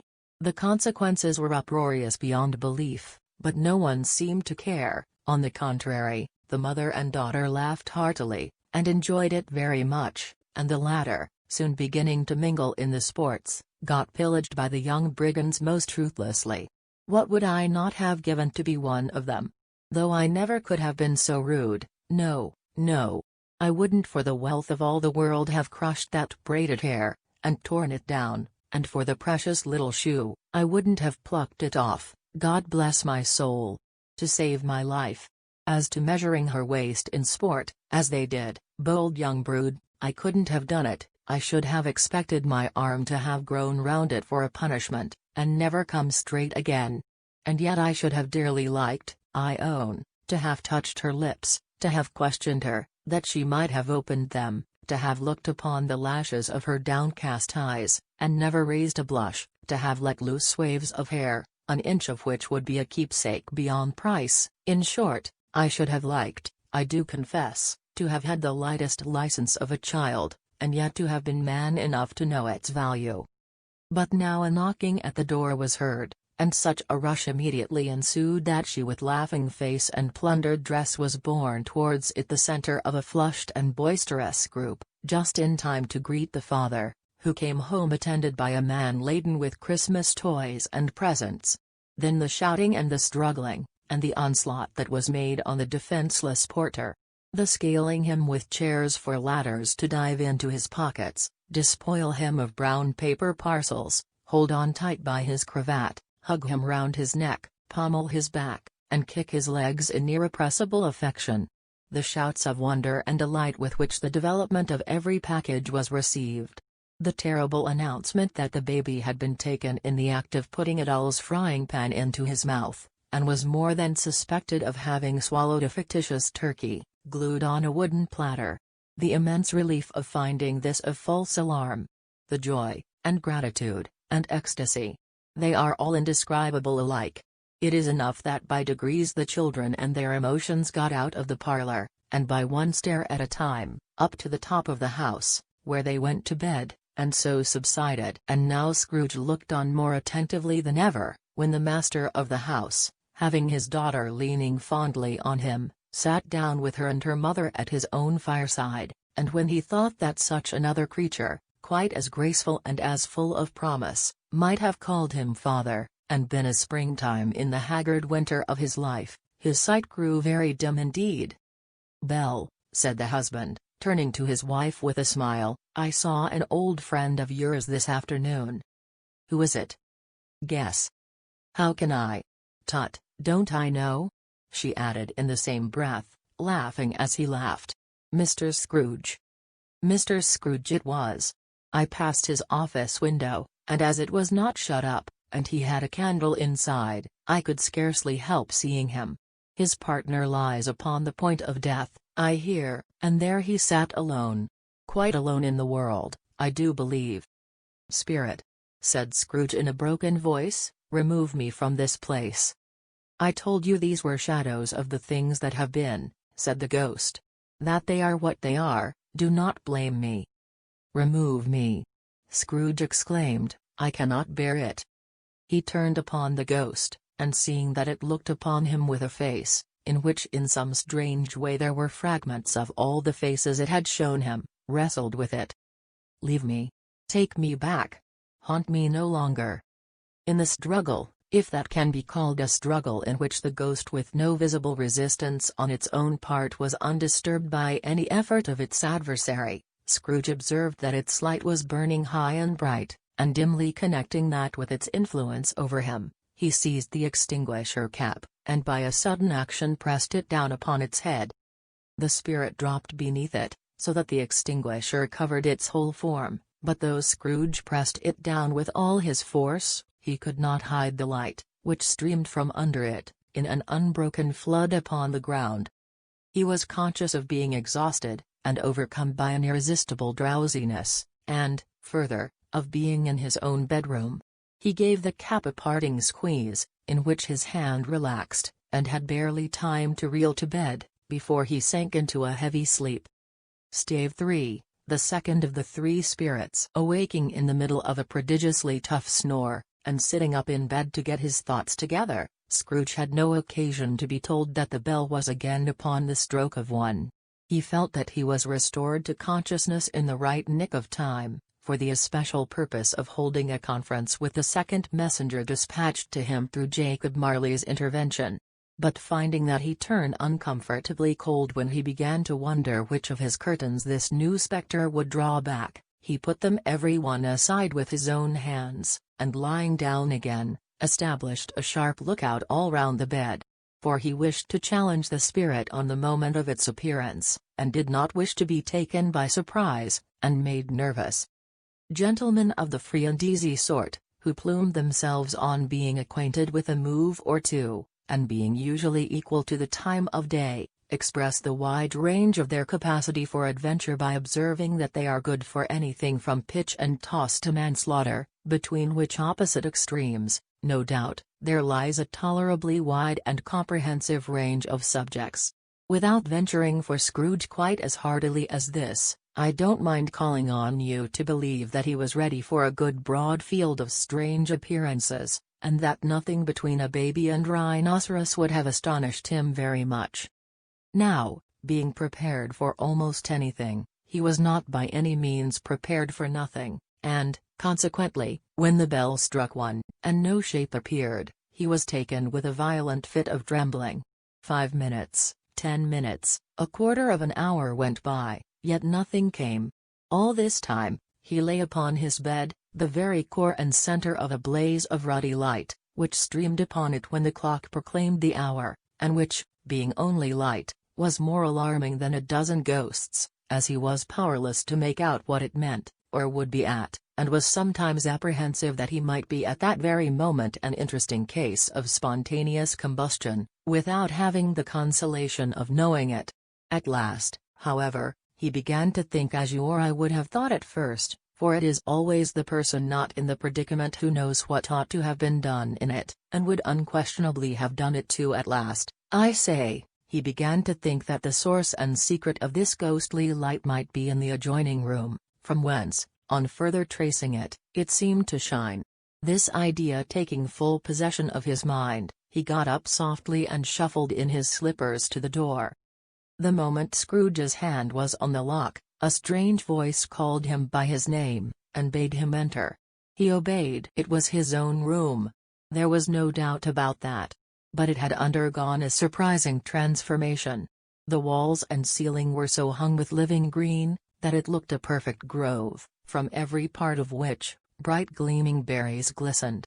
The crisp leaves of holly, mistletoe, and ivy reflected back the light, as if so many little mirrors had been scattered there, and such a mighty blaze went roaring up the chimney, as that dull petrification of a hearth had never known in Scrooge's time, or Marley's, or for many and many a winter season gone.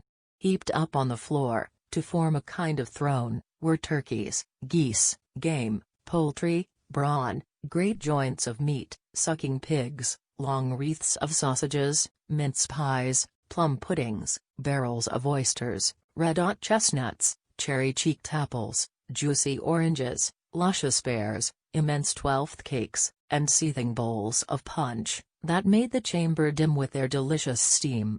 In easy state upon this couch, there sat a jolly giant, glorious to see, who bare a glowing torch, in shape not unlike Plenty's horn, and held it up, high up, to shed its light on Scrooge, as he came peeping round the door. "Come in," exclaimed the ghost. "Come in. And know me better, man." Scrooge entered timidly, and hung his head before this spirit. He was not the dogged Scrooge he had been, and though the spirit's eyes were clear and kind, he did not like to meet them. "I am the ghost of Christmas present," said the spirit. "Look upon me." Scrooge reverently did so. It was clothed in one simple green robe, or mantle, bordered with white fur. This garment hung so loosely on the figure, that its capacious breast was bare, as if disdaining to be warded or concealed by any artifice. Its feet, observable beneath the ample folds of the garment, were also bare, and on its head it wore no other covering than a holly wreath, set here and there with shining icicles. Its dark brown curls were long and free as its genial face, its sparkling eye, its open hand, its cheery voice, its unconstrained demeanor, and its joyful air. Girded round its middle was an antique scabbard, but no sword was in it, and the ancient sheath was eaten up with rust. "You have never seen the like of me before," exclaimed the spirit. "Never," Scrooge made answer to it. "Have never walked forth with the younger members of my family, meaning, for I am very young, my elder brothers born in these later years?" pursued the phantom. "I don't think I have," said Scrooge. "I am afraid I have not. Have you had many brothers, spirit?" "More than 1800, said the ghost. "A tremendous family to provide for," muttered Scrooge. The ghost of Christmas present rose. "Spirit," said Scrooge submissively, "conduct me where you will. I went forth last night on compulsion, and I learnt a lesson which is working now. Tonight, if you have aught to teach me, let me profit by it. Touch my robe." Scrooge did as he was told, and held it fast. Holly, mistletoe, red berries, ivy, turkeys, geese, game, poultry, brawn, meat, pigs, sausages, oysters, pies, puddings, fruit, and punch, all vanished instantly. So did the room, the fire, the ruddy glow, the hour of night, and they stood in the city streets on Christmas morning, where, for the weather was severe, the people made a rough, but brisk and not unpleasant kind of music, in scraping the snow from the pavement in front of their dwellings, and from the tops of their houses, whence it was mad delight to the boys to see it come plumping down into the road below, and splitting into artificial little snowstorms. The house fronts looked black enough, and the windows blacker, contrasting with the smooth white sheet of snow upon the roofs, and with the dirtier snow upon the ground, which last deposit had been ploughed up in deep furrows by the heavy wheels of carts and wagons, furrows that crossed and recrossed each other hundreds of times where the great streets branched off, and made intricate channels, hard to trace in the thick yellow mud and icy water. The sky was gloomy, and the shortest streets were choked up with a dingy mist, half thawed, half frozen, whose heavier particles descended in a shower of sooty atoms, as if all the chimneys in Great Britain had, by one consent, caught fire, and were blazing away to their dear hearts' content. There was nothing very cheerful in the climate or the town, and yet was there an air of cheerfulness abroad that the clearest summer air and brightest summer sun might have endeavored to diffuse in vain, for, the people who were shoveling away on the housetops were jovial and full of glee, calling out to one another from the parapets, and now and then exchanging a facetious snowball better-natured missile far than many a wordy jest, laughing heartily if it went right and not less heartily if it went wrong. The poulterers' shops were still half open, and the fruiterers were radiant in their glory. There were great, round, pot-bellied baskets of chestnuts, shaped like the waistcoats of jolly old gentlemen, lolling at the doors, and tumbling out into the street in their apoplectic opulence. There were ruddy, brown-faced, broad-girthed Spanish onions, shining in the fatness of their growth like Spanish friars, and winking from their shelves in wanton slyness at the girls as they went by, and glanced demurely at the hung-up mistletoe. There were pears and apples, clustered high in blooming pyramids. There were bunches of grapes, made, in the shopkeeper's benevolence to dangle from conspicuous hooks, that people's mouths might water gratis as they passed. There were piles of filberts, mossy and brown, recalling, in their fragrance, ancient walks among the woods, and pleasant shufflings ankle-deep through withered leaves. There were Norfolk biffins, squat and swarthy, setting off the yellow of the oranges and lemons, and, in the great compactness of their juicy persons, urgently entreating and beseeching to be carried home in paper bags and eaten after dinner.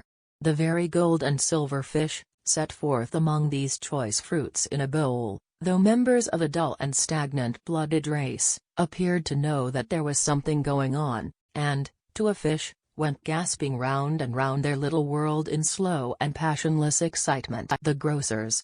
Oh, the grocers! Nearly closed, with perhaps 2 shutters down, or 1, but through those gaps such glimpses. It was not alone that the scales descending on the counter made a merry sound, or that the twine and roller parted company so briskly, or that the canisters were rattled up and down like juggling tricks, or even that the blended scents of tea and coffee were so grateful to the nose, or even that the raisins were so plentiful and rare, the almonds so extremely white, the sticks of cinnamon so long and straight, the other spices so delicious, the candied fruits so caked and spotted with molten sugar as to make the coldest lookers-on feel faint and subsequently bilious. Nor was it that the figs were moist and pulpy, or that the French plums blushed in modest tartness from their highly decorated boxes, or that everything was good to eat and in its Christmas dress, but the customers were all so hurried and so eager in the hopeful promise of the day, that they tumbled up against each other at the door, crashing their wicker baskets wildly, and left their purchases upon the counter, and came running back to fetch them, and committed hundreds of the like mistakes, in the best humor possible, while the grocer and his people were so frank and fresh that the polished hearts with which they fastened their aprons behind might have been their own, worn outside for general inspection, and for Christmas stars to peck at if they chose. But soon the steeples called good people all, to church and chapel, and away they came, flocking through the streets in their best clothes, and with their gayest faces. And at the same time there emerged from scores of by-streets, lanes, and nameless turnings, innumerable people, carrying their dinners to the bakers' shops. The sight of these poor revellers appeared to interest the spirit very much, for he stood with Scrooge beside him in a baker's doorway, and taking off the covers as their bearers passed, sprinkled incense on their dinners from his torch. And it was a very uncommon kind of torch, for once or twice when there were angry words between some dinner carriers who had jostled each other, he shed a few drops of water on them from it, and their good humor was restored directly. For they said, it was a shame to quarrel upon Christmas Day. And so it was. God love it, so it was. In time the bell ceased, and the bakers were shut up, and yet there was a genial shadowing forth of all these dinners and the progress of their cooking, in the thawed blotch of wet above each baker's oven, where the pavement smoked as if its stones were cooking too. "Is there a peculiar flavor in what you sprinkle from your torch?" asked Scrooge. "There is. My own." "Would it apply to any kind of dinner on this day?" asked Scrooge. "To any kindly given. To a poor one most." "Why to a poor one most?" asked Scrooge. "Because it needs it most, Spirit," said Scrooge, after a moment's thought. "I wonder you, of all the beings in the many worlds about us, should desire to cramp these people's opportunities of innocent enjoyment." "Aye," cried the Spirit. "You would deprive them of their means of dining every seventh day, often the only day on which they can be said to dine at all," said Scrooge. "Wouldn't you?" "Aye," cried the Spirit. "You seek to close these places on the seventh day?" said Scrooge. "And it comes to the same thing." "I seek," exclaimed the Spirit. "Forgive me if I am wrong. It has been done in your name, or at least in that of your family," said Scrooge. "There are some upon this earth of yours," returned the Spirit, "who lay claim to know us, and who do their deeds of passion, pride, ill will, hatred, envy, bigotry, and selfishness in our name, who are as strange to us and all our kith and kin, as if they had never lived. Remember that, and charge their doings on themselves, not us." Scrooge promised that he would, and they went on, invisible, as they had been before, into the suburbs of the town. It was a remarkable quality of the ghost, which Scrooge had observed at the baker's, that notwithstanding his gigantic size, he could accommodate himself to any place with ease, and that he stood beneath a low roof quite as gracefully and like a supernatural creature, as it was possible he could have done in any lofty hall. And perhaps it was the pleasure the good Spirit had in showing off this power of his, or else it was his own kind, generous, hearty nature, and his sympathy with all poor men, that led him straight to Scrooge's clerks, for there he went, and took Scrooge with him, holding to his robe, and on the threshold of the door the Spirit smiled, and stopped to bless Bob Cratchit's dwelling with the sprinkling of his torch. Think of that! Bob had but 15 bob a week himself, he pocketed on Saturdays but 15 copies of his Christian name, and yet the ghost of Christmas present blessed his 4-roomed house. Then up rose Mrs. Cratchit, Cratchit's wife, dressed out but poorly in a twice-turned gown, but brave in ribbons, which are cheap and make a goodly show for sixpence, and she laid the cloth, assisted by Belinda Cratchit, second of her daughters, also brave in ribbons, while Master Peter Cratchit plunged a fork into the saucepan of potatoes, and getting the corners of his monstrous shirt collar, Bob's private property, conferred upon his son and heir in honor of the day, into his mouth, rejoiced to find himself so gallantly attired, and yearned to show his linen in the fashionable parks. And now 2 smaller Cratchits, boy and girl, came tearing in, screaming that outside the baker's they had smelt the goose, and known it for their own, and basking in luxurious thoughts of sage and onion. These young Cratchits danced about the table, and exalted Master Peter Cratchit to the skies, while he, not proud, although his collars nearly choked him, blew the fire, until the slow potatoes bubbling up, knocked loudly at the saucepan lid to be let out and peeled. "What has ever got your precious father then?" said Mrs. Cratchit. "And your brother, Tiny Tim? And Martha weren't as late last Christmas Day by half an hour?" "Here's Martha, mother," said a girl, appearing as she spoke.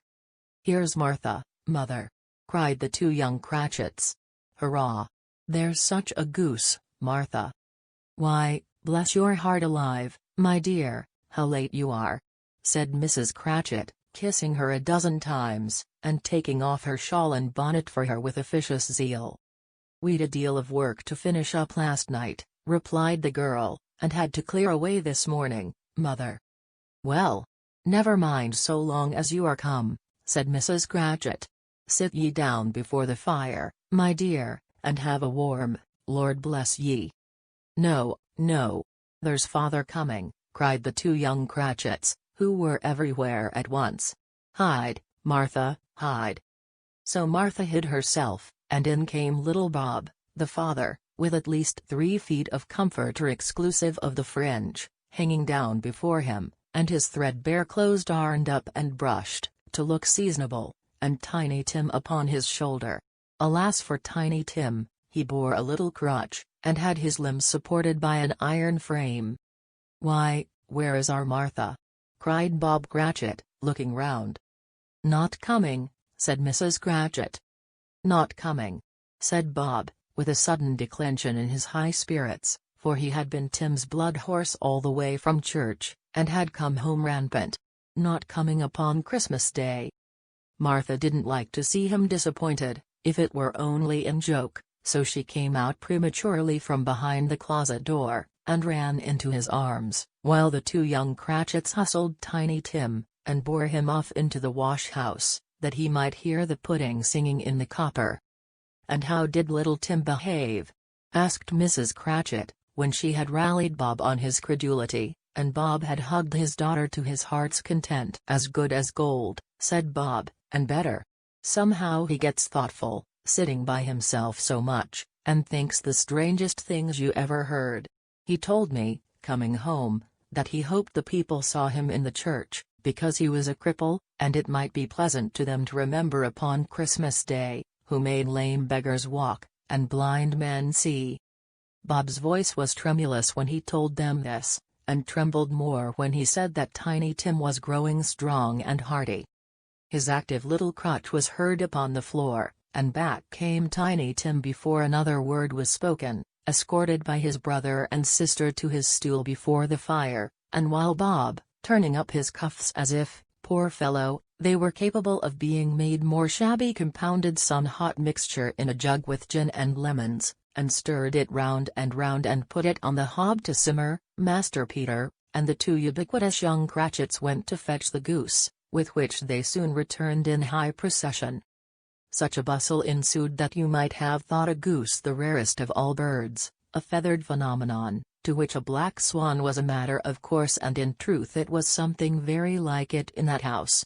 Mrs. Cratchit made the gravy, ready beforehand in a little saucepan, hissing hot. Master Peter mashed the potatoes with incredible vigor, Miss Belinda sweetened up the applesauce, Martha dusted the hot plates, Bob took Tiny Tim beside him in a tiny corner at the table, the two young Cratchits set chairs for everybody, not forgetting themselves, and mounting guard upon their posts, crammed spoons into their mouths, lest they should shriek for goose before their turn came to be helped. At last the dishes were set on, and grace was said. It was succeeded by a breathless pause, as Mrs. Cratchit, looking slowly all along the carving knife, prepared to plunge it in the breast, but when she did, and when the long-expected gush of stuffing issued forth, one murmur of delight arose all round the board, and even Tiny Tim, excited by the two young Cratchits, beat on the table with the handle of his knife, and feebly cried hurrah. There never was such a goose. Bob said he didn't believe there ever was such a goose cooked. Its tenderness and flavor, size and cheapness, were the themes of universal admiration. Eked out by applesauce and mashed potatoes, it was a sufficient dinner for the whole family. Indeed, as Mrs. Cratchit said with great delight, surveying one small atom of a bone upon the dish, they hadn't ate it all at last. Yet everyone had had enough, and the youngest Cratchits in particular, were steeped in sage and onion to the eyebrows. But now, the plates being changed by Miss Belinda, Mrs. Cratchit left the room alone, too nervous to bear witnesses to take the pudding up and bring it in. Suppose it should not be done enough? Suppose it should break in turning out? Suppose somebody should have got over the wall of the backyard, and stolen it, while they were merry with the goose, a supposition at which the two young Cratchits became livid. All sorts of horrors were supposed. Hullo! A great deal of steam. The pudding was out of the copper. A smell like a washing day. That was the cloth. A smell like an eating house and a pastry cook's next door to each other, with a laundress's next door to that. That was the pudding. In half a minute Mrs. Cratchit entered, flushed, but smiling proudly with the pudding, like a speckled cannon-ball, so hard and firm, blazing in half a quartern of ignited brandy, and bedight with Christmas holly stuck into the top. "Oh, a wonderful pudding!" Bob Cratchit said, and calmly too, that he regarded it as the greatest success achieved by Mrs. Cratchit since their marriage. Mrs. Cratchit said that now the weight was off her mind, she would confess she had her doubts about the quantity of flour. Everybody had something to say about it, but nobody said or thought it was at all a small pudding for a large family. It would have been flat heresy to do so. Any Cratchit would have blushed to hint at such a thing. At last the dinner was all done, the cloth was cleared, the hearth swept, and the fire made up. The compound in the jug being tasted, and considered perfect, apples and oranges were put upon the table, and a shovel full of chestnuts on the fire. Then all the Cratchit family drew round the hearth, in what Bob Cratchit called a circle, meaning half a one, and at Bob Cratchit's elbow stood the family display of glass. 2 tumblers, and a custard cup without a handle. These held the hot stuff from the jug, however, as well as golden goblets would have done, and Bob served it out with beaming looks, while the chestnuts on the fire sputtered and cracked noisily. Then Bob proposed, "A Merry Christmas to us all, my dears. God bless us." Which all the family re-echoed. "God bless us everyone," said Tiny Tim, the last of all.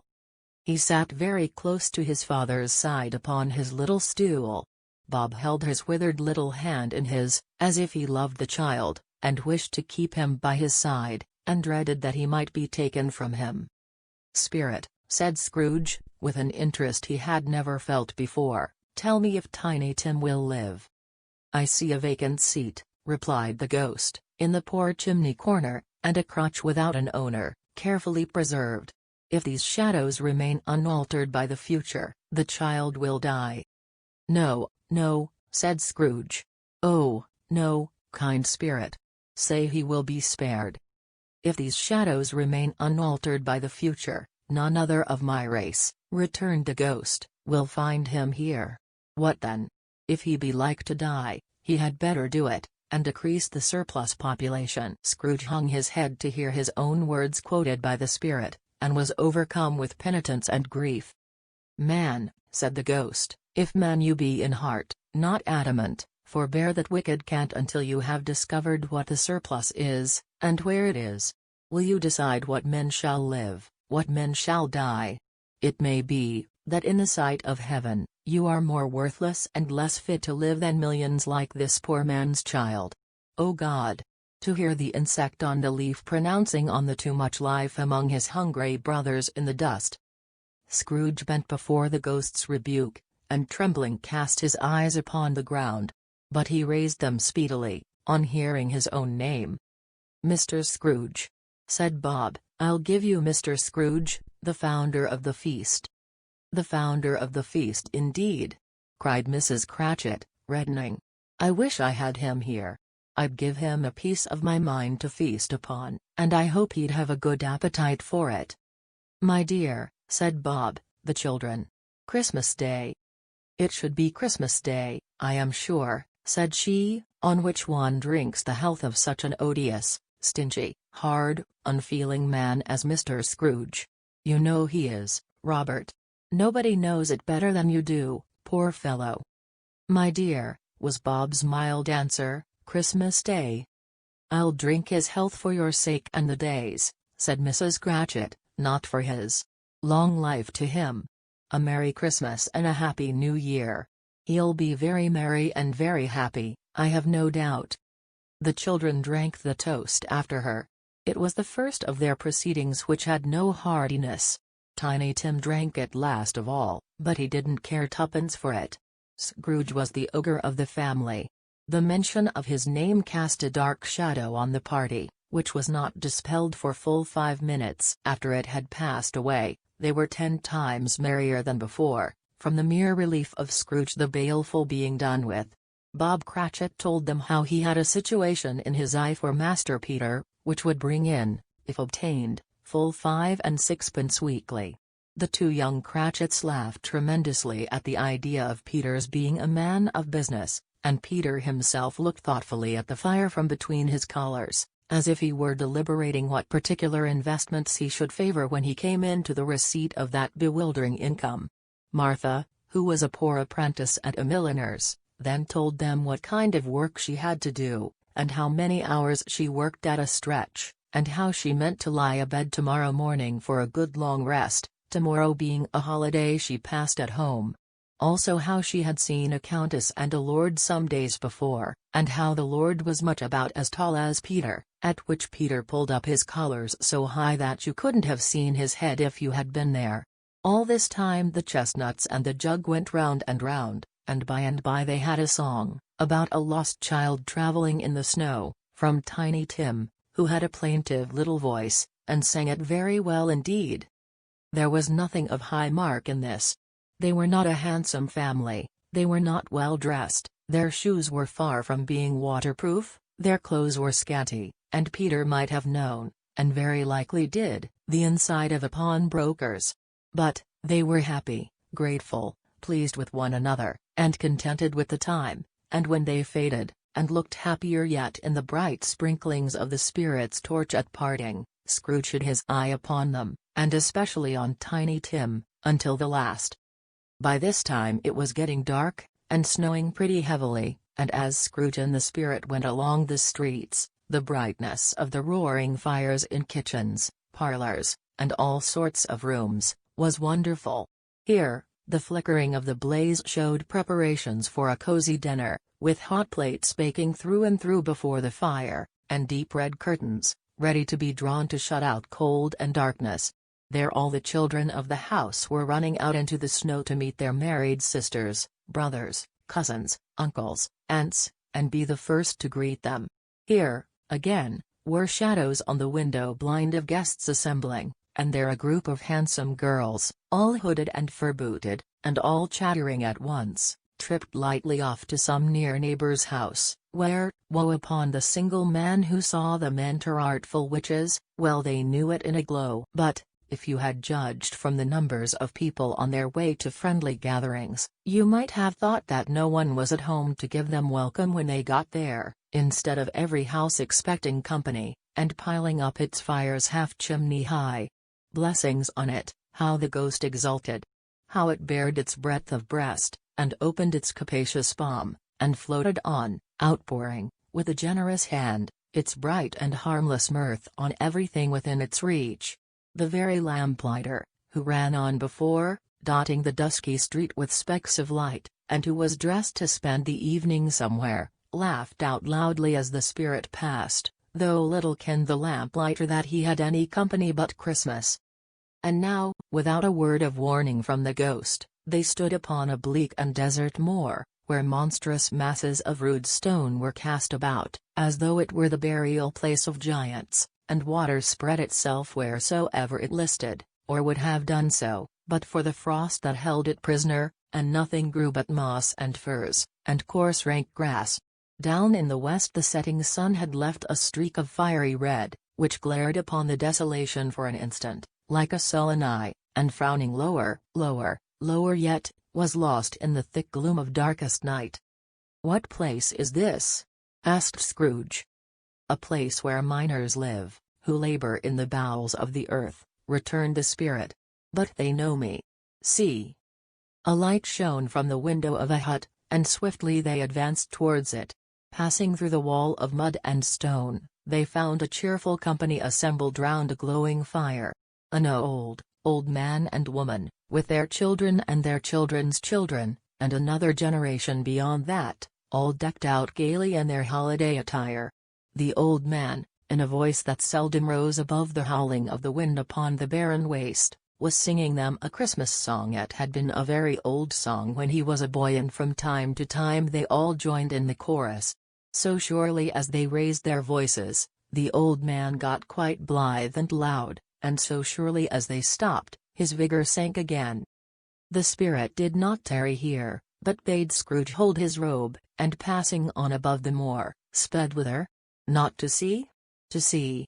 To Scrooge's horror, looking back, he saw the last of the land, a frightful range of rocks, behind them, and his ears were deafened by the thundering of water, as it rolled and roared, and raged among the dreadful caverns it had worn, and fiercely tried to undermine the earth. Built upon a dismal reef of sunken rocks, some league or so from shore, on which the waters chafed and dashed, the wild year through, there stood a solitary lighthouse. Great heaps of seaweed clung to its base, and storm birds, born of the wind one might suppose, as seaweed of the water rose and fell about it, like the waves they skimmed. But even here, 2 men who watched the light had made a fire, that through the loophole in the thick stone wall shed out a ray of brightness on the awful sea. Joining their horny hands over the rough table at which they sat, they wished each other Merry Christmas in their can of grog, and one of them, the elder, too, with his face all damaged and scarred with hard weather, as the figurehead of an old ship might be, struck up a sturdy song that was like a gale in itself. Again the ghost sped on, above the black and heaving sea, on until, being far away, as he told Scrooge, from any shore, they lighted on a ship. They stood beside the helmsman at the wheel, the lookout in the bow, the officers who had the watch, dark, ghostly figures in their several stations, but every man among them hummed a Christmas tune, or had a Christmas thought, or spoke below his breath to his companion of some bygone Christmas day, with homeward hopes belonging to it. And every man on board, waking or sleeping, good or bad, had had a kinder word for another on that day than on any day in the year, and had shared to some extent in its festivities, and had remembered those he cared for at a distance, and had known that they delighted to remember him. It was a great surprise to Scrooge, while listening to the moaning of the wind, and thinking what a solemn thing it was to move on through the lonely darkness over an unknown abyss, whose depths were secrets as profound as death. It was a great surprise to Scrooge, while thus engaged, to hear a hearty laugh. It was a much greater surprise to Scrooge to recognize it as his own nephew's, and to find himself in a bright, dry, gleaming room, with the spirit standing smiling by his side, and looking at that same nephew with approving affability. "Ha, ha!" laughed Scrooge's nephew. "Ha, ha, ha! If you should happen, by any unlikely chance, to know a man more blessed in a laugh than Scrooge's nephew, all I can say is, I should like to know him too. Introduce him to me, and I'll cultivate his acquaintance. It is a fair, even-handed, noble adjustment of things, that while there is infection in disease and sorrow, there is nothing in the world so irresistibly contagious as laughter and good humor." When Scrooge's nephew laughed in this way, holding his sides, rolling his head, and twisting his face into the most extravagant contortions, Scrooge's niece, by marriage, laughed as heartily as he. And their assembled friends, being not a bit behindhand, roared out lustily. "Ha, ha! Ha, ha, ha, ha! He said that Christmas was a humbug, as I live!" cried Scrooge's nephew. "He believed it too." "More shame for him, Fred," said Scrooge's niece, indignantly. "Bless those women, they never do anything by halves. They are always in earnest." She was very pretty, exceedingly pretty. With a dimpled, surprised-looking, capital face, a ripe little mouth, that seemed made to be kissed, as no doubt it was, all kinds of good little dots about her chin, that melted into one another when she laughed, and the sunniest pair of eyes you ever saw in any little creature's head. Altogether she was what you would have called provoking, you know, but satisfactory, too. Oh, perfectly satisfactory. "He's a comical old fellow," said Scrooge's nephew, "that's the truth, and not so pleasant as he might be. However, his offences carry their own punishment, and I have nothing to say against him." "I'm sure he is very rich, Fred," hinted Scrooge's niece. At least you always tell me so." "What of that, my dear?" said Scrooge's nephew. "His wealth is of no use to him. He don't do any good with it. He don't make himself comfortable with it. He hasn't the satisfaction of thinking ha, ha, ha, that he is ever going to benefit us with it." "I have no patience with him," observed Scrooge's niece. Scrooge's niece's sisters, and all the other ladies, expressed the same opinion. "Oh, I have," said Scrooge's nephew. "I am sorry for him. I couldn't be angry with him if I tried. Who suffers by his ill whims? Himself, always. Here, he takes it into his head to dislike us, and he won't come and dine with us. What's the consequence? He don't lose much of a dinner." "Indeed, I think he loses a very good dinner," interrupted Scrooge's niece. Everybody else said the same, and they must be allowed to have been competent judges, because they had just had dinner, and, with the dessert upon the table, were clustered round the fire, by lamplight. "Well, I'm very glad to hear it," said Scrooge's nephew, "because I haven't great faith in these young housekeepers. What do you say, Topper?" Topper had clearly got his eye upon one of Scrooge's niece's sisters, for he answered that a bachelor was a wretched outcast, who had no right to express an opinion on the subject. Whereat Scrooge's niece's sister, the plump one with the lace tucker, not the one with the roses, blushed. "Do go on, Fred," said Scrooge's niece, clapping her hands. "He never finishes what he begins to say. He is such a ridiculous fellow." Scrooge's nephew revelled in another laugh, and as it was impossible to keep the infection off, though the plump sister tried hard to do it with aromatic vinegar, his example was unanimously followed. "I was only going to say," said Scrooge's nephew, "that the consequence of his taking a dislike to us, and not making merry with us, is, as I think, that he loses some pleasant moments, which could do him no harm. I am sure he loses pleasanter companions than he can find in his own thoughts, either in his mouldy old office, or his dusty chambers. I mean to give him the same chance every year, whether he likes it or not, for I pity him. He may rail at Christmas till he dies, but he can't help thinking better of it. I defy him if he finds me going there, in good temper, year after year, and saying 'Uncle Scrooge, how are you?' If it only puts him in the vein to leave his poor clerk £50, that's something, and I think I shook him yesterday." It was their turn to laugh now at the notion of his shaking Scrooge. But being thoroughly good-natured, and not much caring what they laughed at, so that they laughed at any rate, he encouraged them in their merriment, and passed the bottle joyously. After tea, they had some music.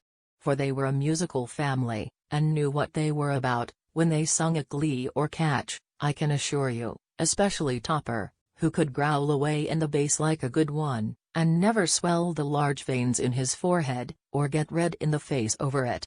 Scrooge's niece played well upon the harp, and played among other tunes a simple little air, a mere nothing, you might learn to whistle it in 2 minutes, which had been familiar to the child who fetched Scrooge from the boarding school, as he had been reminded by the ghost of Christmas past. When this strain of music sounded, all the things that ghost had shown him, came upon his mind. He softened more and more, and thought that if he could have listened to it often, years ago, he might have cultivated the kindnesses of life for his own happiness with his own hands, without resorting to the sexton's spade that buried Jacob Marley. But they didn't devote the whole evening to music. After a while they played at forfeits, for it is good to be children sometimes, and never better than at Christmas, when its mighty founder was a child himself. Stop. There was first a game at blind man's buff. Of course there was. And I no more believe Topper was really blind than I believe he had eyes in his boots. My opinion is, that it was a done thing between him and Scrooge's nephew, and that the ghost of Christmas present knew it. The way he went after that plump sister in the lace tucker, was an outrage on the credulity of human nature. Knocking down the fire-irons, tumbling over the chairs, bumping against the piano, smothering himself among the curtains, wherever she went, there went he. He always knew where the plump sister was. He wouldn't catch anybody else. If you had fallen up against him, as some of them did, on purpose, he would have made a feint of endeavoring to seize you, which would have been an affront to your understanding, and would instantly have sidled off in the direction of the plump sister. She often cried out that it wasn't fair, and it really was not. But when at last, he caught her, when, in spite of all her silken rustlings, and her rapid flutterings past him, he got her into a corner whence there was no escape, then his conduct was the most execrable. For his pretending not to know her, his pretending that it was necessary to touch her head-dress, and further to assure himself of her identity by pressing a certain ring upon her finger, and a certain chain about her neck, was vile, monstrous. No doubt she told him her opinion of it, when, another blind man being in office, they were so very confidential together, behind the curtains. Scrooge's niece was not one of the blind man's buff party, but was made comfortable with a large chair and a footstool, in a snug corner, where the ghost and Scrooge were close behind her. But she joined in the forfeits, and loved her love to admiration with all the letters of the alphabet. Likewise at the game of how, when, and where, she was very great, and to the secret joy of Scrooge's nephew, beat her sisters hollow, though they were sharp girls too, as Topper could have told you. There might have been 20 people there, young and old, but they all played, and so did Scrooge, for wholly forgetting in the interest he had in what was going on, that his voice made no sound in their ears, he sometimes came out with his guess quite loud, and very often guessed quite right, too, for the sharpest needle, best Whitechapel, warranted not to cut in the eye, was not sharper than Scrooge, blunt as he took it in his head to be. The ghost was greatly pleased to find him in this mood, and looked upon him with such favor, that he begged like a boy to be allowed to stay until the guests departed. But this the spirit said could not be done. "Here is a new game," said Scrooge. "1/2 hour, spirit, only one." It was a game called Yes and No, where Scrooge's nephew had to think of something, and the rest must find out what, he only answering to their questions yes or no, as the case was. The brisk fire of questioning to which he was exposed, elicited from him that he was thinking of an animal, a live animal, rather a disagreeable animal, a savage animal, an animal that growled and grunted sometimes, and talked sometimes, and lived in London, and walked about the streets, and wasn't made a show of, and wasn't led by anybody, and didn't live in a menagerie, and was never killed in a market, and was not a horse, or an ass, or a cow, or a bull, or a tiger, or a dog, or a pig, or a cat, or a bear. At every fresh question that was put to him, this nephew burst into a fresh roar of laughter, and was so inexpressibly tickled, that he was obliged to get up off the sofa and stamp. At last the plump sister, falling into a similar state, cried out, "I have found it out. I know what it is, Fred. I know what it is." "What is it?" cried Fred. "It's your Uncle Scrooge." Which it certainly was. Admiration was the universal sentiment, though some objected that the reply to "Is it a bear?" ought to have been yes, inasmuch as an answer in the negative was sufficient to have diverted their thoughts from Mr. Scrooge, supposing they had ever had any tendency that way. "He has given us plenty of merriment, I am sure," said Fred, "and it would be ungrateful not to drink his health.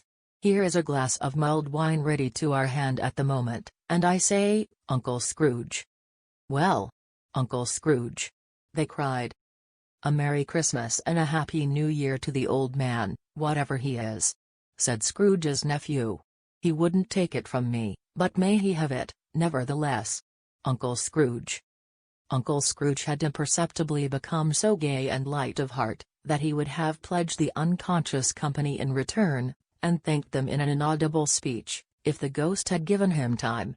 But the whole scene passed off in the breath of the last word spoken by his nephew, and he and the spirit were again upon their travels. Much they saw, and far they went, and many homes they visited, but always with a happy end. The spirit stood beside sick beds, and they were cheerful, on foreign lands, and they were close at home, by struggling men, and they were patient in their greater hope, by poverty, and it was rich. In almshouse, hospital, and jail, in misery's every refuge, where vain man in his little brief authority had not made fast the door, and barred the spirit out, he left his blessing, and taught Scrooge his precepts. It was a long night, if it were only a night, but Scrooge had his doubts of this, because the Christmas holidays appeared to be condensed into the space of time they passed together. It was strange, too, that while Scrooge remained unaltered in his outward form, the ghost grew older, clearly older. Scrooge had observed this change, but never spoke of it, until they left a children's 12th night party, when, looking at the spirit as they stood together in an open place, he noticed that its hair was grey. "Are spirits' lives so short?" asked Scrooge. "My life upon this globe is very brief," replied the ghost. "It ends tonight." "Tonight?" cried Scrooge. "Tonight at midnight. Hark! The time is drawing near." The chimes were ringing the 11:15 at that moment. "Forgive me if I am not justified in what I ask," said Scrooge, looking intently at the spirit's robe, "but I see something strange, and not belonging to yourself, protruding from your skirts. Is it a foot or a claw?" "It might be a claw, for the flesh there is upon it," was the spirit's sorrowful reply. "Look here." From the foldings of its robe, it brought 2 children, wretched, abject, frightful, hideous, miserable. They knelt down at its feet, and clung upon the outside of its garment. "Oh, man! Look here! Look, down here!" exclaimed the ghost. They were a boy and girl. Yellow, meager, ragged, scowling, wolfish, but prostrate, too, in their humility. Where graceful youth should have filled their features out, and touched them with its freshest tints, a stale and shriveled hand, like that of age, had pinched, and twisted them, and pulled them into shreds. Where angels might have sat enthroned, devils lurked, and glared out menacing. No change, no degradation, no perversion of humanity, in any grade, through all the mysteries of wonderful creation, has monsters half so horrible and dread. Scrooge started back, appalled. Having them shown to him in this way, he tried to say they were fine children, but the words choked themselves, rather than be parties to a lie of such enormous magnitude. "Spirit! Are they yours?" Scrooge could say no more. "They are man's," said the spirit, looking down upon them. "And they cling to me, appealing from their fathers. This boy is ignorance. This girl is want. Beware them both, and all of their degree, but most of all beware this boy, for on his brow I see that written which is doom, unless the writing be erased. Deny it!" cried the spirit, stretching out its hand towards the city. "Slander those who tell it ye. Admit it for your factious purposes, and make it worse. And bide the end." "Have they no refuge or resource?" cried Scrooge. "Are there no prisons?" said the spirit, turning on him for the last time with his own words. "Are there no workhouses?"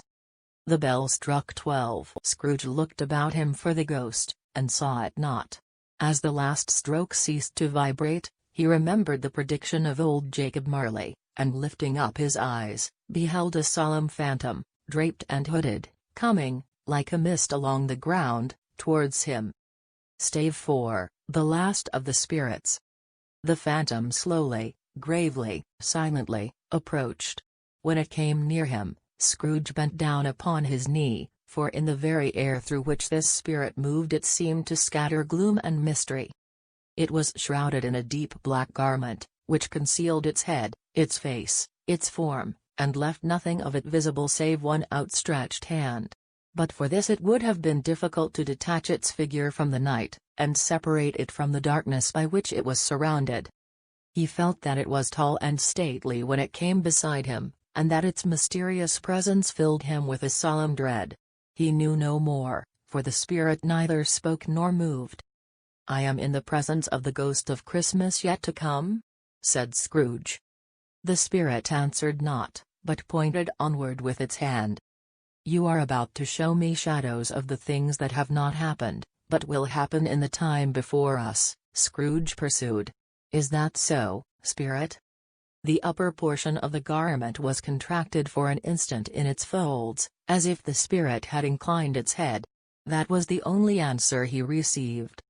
Although well used to ghostly company by this time, Scrooge feared the silent shape so much that his legs trembled beneath him, and he found that he could hardly stand when he prepared to follow it. The spirit paused a moment, as observing his condition, and giving him time to recover. But Scrooge was all the worse for this.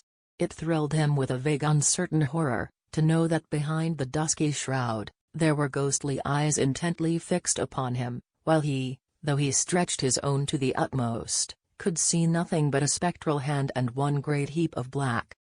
"Ghost of the future," he exclaimed, "I fear you more than any spectre I have seen. But as I know your purpose is to do me good, and as I hope to live to be another man from what I was, I am prepared to bear you company, and do it with a thankful heart. Will you not speak to me?" It gave him no reply. The hand was pointed straight before them. "Lead on," said Scrooge. "Lead on. The night is waning fast, and it is precious time to me, I know. Lead on, spirit." The phantom moved away as it had come towards him. Scrooge followed in the shadow of its dress, which bore him up, he thought, and carried him along. They scarcely seemed to enter the city, for the city rather seemed to spring up about them, and encompass them of its own act. But there they were, in the heart of it, on 'Change, amongst the merchants, who hurried up and down, and chinked the money in their pockets, and conversed in groups, and looked at their watches, and trifled thoughtfully with their great gold seals, and so forth, as Scrooge had seen them often. The spirit stopped beside one little knot of business men. Observing that the hand was pointed to them, Scrooge advanced to listen to their talk. "No," said a great fat man with a monstrous chin, "I don't know much about it, either way. I only know he's dead." "When did he die?" inquired another. "Last night, I believe." "Why, what was the matter with him?" asked a third, taking a vast quantity of snuff out of a very large snuff-box. "I thought he'd never die." "God knows," said the first, with a yawn. "What has he done with his money?" asked a red-faced gentleman with a pendulous excrescence on the end of his nose, that shook like the gills of a turkey-cock. "I haven't heard," said the man with the large chin, yawning again. "Left it to his company, perhaps. He hasn't left it to me. That's all I know." This pleasantry was received with a general laugh. "It's likely to be a very cheap funeral," said the same speaker, "for upon my life I don't know of anybody to go to it.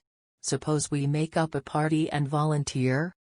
"I don't mind going if a lunch is provided," observed the gentleman with the excrescence on his nose. "But I must be fed, if I make one." Another laugh. "Well, I am the most disinterested among you, after all," said the first speaker, "for I never wear black gloves, and I never eat lunch. But I'll offer to go, if anybody else will. When I come to think of it, I'm not at all sure that I wasn't his most particular friend, for we used to stop and speak whenever we met. Bye." Speakers and listeners strolled away, and mixed with other groups. Scrooge knew the men, and looked towards the spirit for an explanation. The phantom glided on into a street. Its finger pointed to two persons meeting. Scrooge listened again, thinking that the explanation might lie here. He knew these men, also, perfectly. They were men of business, very wealthy, and of great importance. He had made a point always of standing well in their esteem, in a business point of view, that is, strictly in a business point of view. "How are you?" said one. "How are you?" returned the other. "Well," said the first. "Old Scratch has got his own at last, hey?" "So I amn't old," returned the second. "Cold, isn't it? Seasonable for Christmas time. You're not a skater, I suppose?" No. Something else to think of. Good morning." Not another word. That was their meeting, their conversation, and their parting. Scrooge was at first inclined to be surprised that the spirit should attach importance to conversations apparently so trivial, but feeling assured that they must have some hidden purpose, he set himself to consider what it was likely to be. They could scarcely be supposed to have any bearing on the death of Jacob, his old partner, for that was past, and this ghost's province was the future. Nor could he think of anyone immediately connected with himself, to whom he could apply them. But nothing doubting that to whomsoever they applied they had some latent moral for his own improvement, he resolved to treasure up every word he heard, and everything he saw, and especially to observe the shadow of himself when it appeared. For he had an expectation that the conduct of his future self would give him the clue he missed, and would render the solution of these riddles easy. He looked about in that very place for his own image, but another man stood in his accustomed corner, and though the clock pointed to his usual time of day for being there, he saw no likeness of himself among the multitudes that poured in through the porch. It gave him little surprise, however, for he had been revolving in his mind a change of life, and thought and hoped he saw his newborn resolutions carried out in this. Quiet and dark, beside him stood the phantom, with its outstretched hand.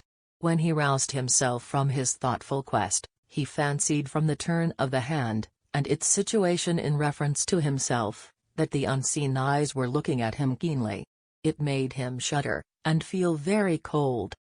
They left the busy scene, and went into an obscure part of the town, where Scrooge had never penetrated before, although he recognized its situation, and its bad repute.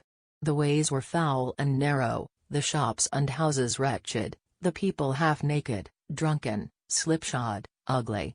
Alleys and archways, like so many cesspools, disgorged their offences of smell, and dirt, and life, upon the straggling streets, and the whole quarter reeked with crime, with filth, and misery.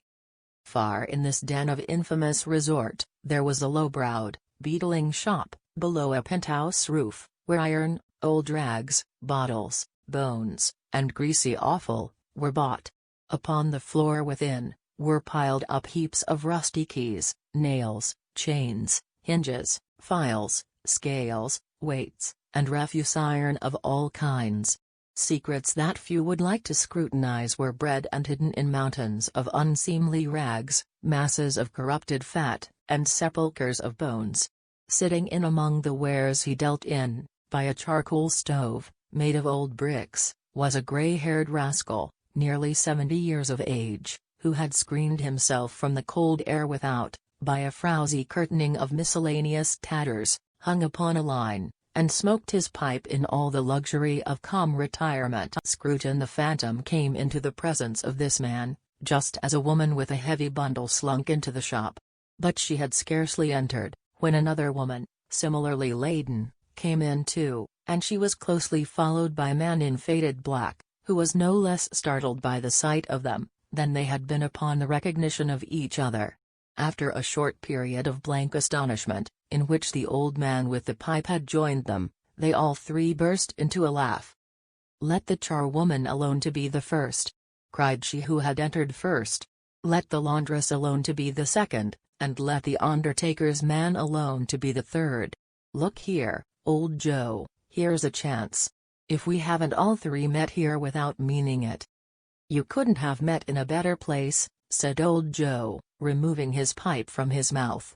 "Come into the parlor. You were made free of it long ago, you know, and the other two aren't strangers. Stop till I shut the door of the shop. Ah! How it's Greeks. There ain't such a rusty bit of metal in the place as its own hinges, I believe, and I'm sure there's no such old bones here, as mine. Ha, ha! We're all suitable to our calling, we're well matched. Come into the parlor. Come into the parlor." The parlor was the space behind the screen of rags. The old man raked the fire together with an old stair rod, and having trimmed his smoky lamp, for it was night, with the stem of his pipe, put it in his mouth again. While he did this, the woman who had already spoken threw her bundle on the floor, and sat down in a flaunting manner on a stool, crossing her elbows on her knees, and looking with a bold defiance at the other two. "What odds then? What odds, Mrs. Dilber?" said the woman. "Every person has a right to take care of themselves. He always did." "That's true, indeed," said the laundress. "No man more so." "Why then, don't stand staring as if you was afraid, woman, who's the wiser? We're not going to pick holes in each other's coats, I suppose?" "No, indeed," said Mrs. Dilber and the man together. "We should hope not." "Very well, then," cried the woman. "That's enough. Who's the worse for the loss of a few things like these? Not a dead man, I suppose?" "No, indeed," said Mrs. Dilber, laughing.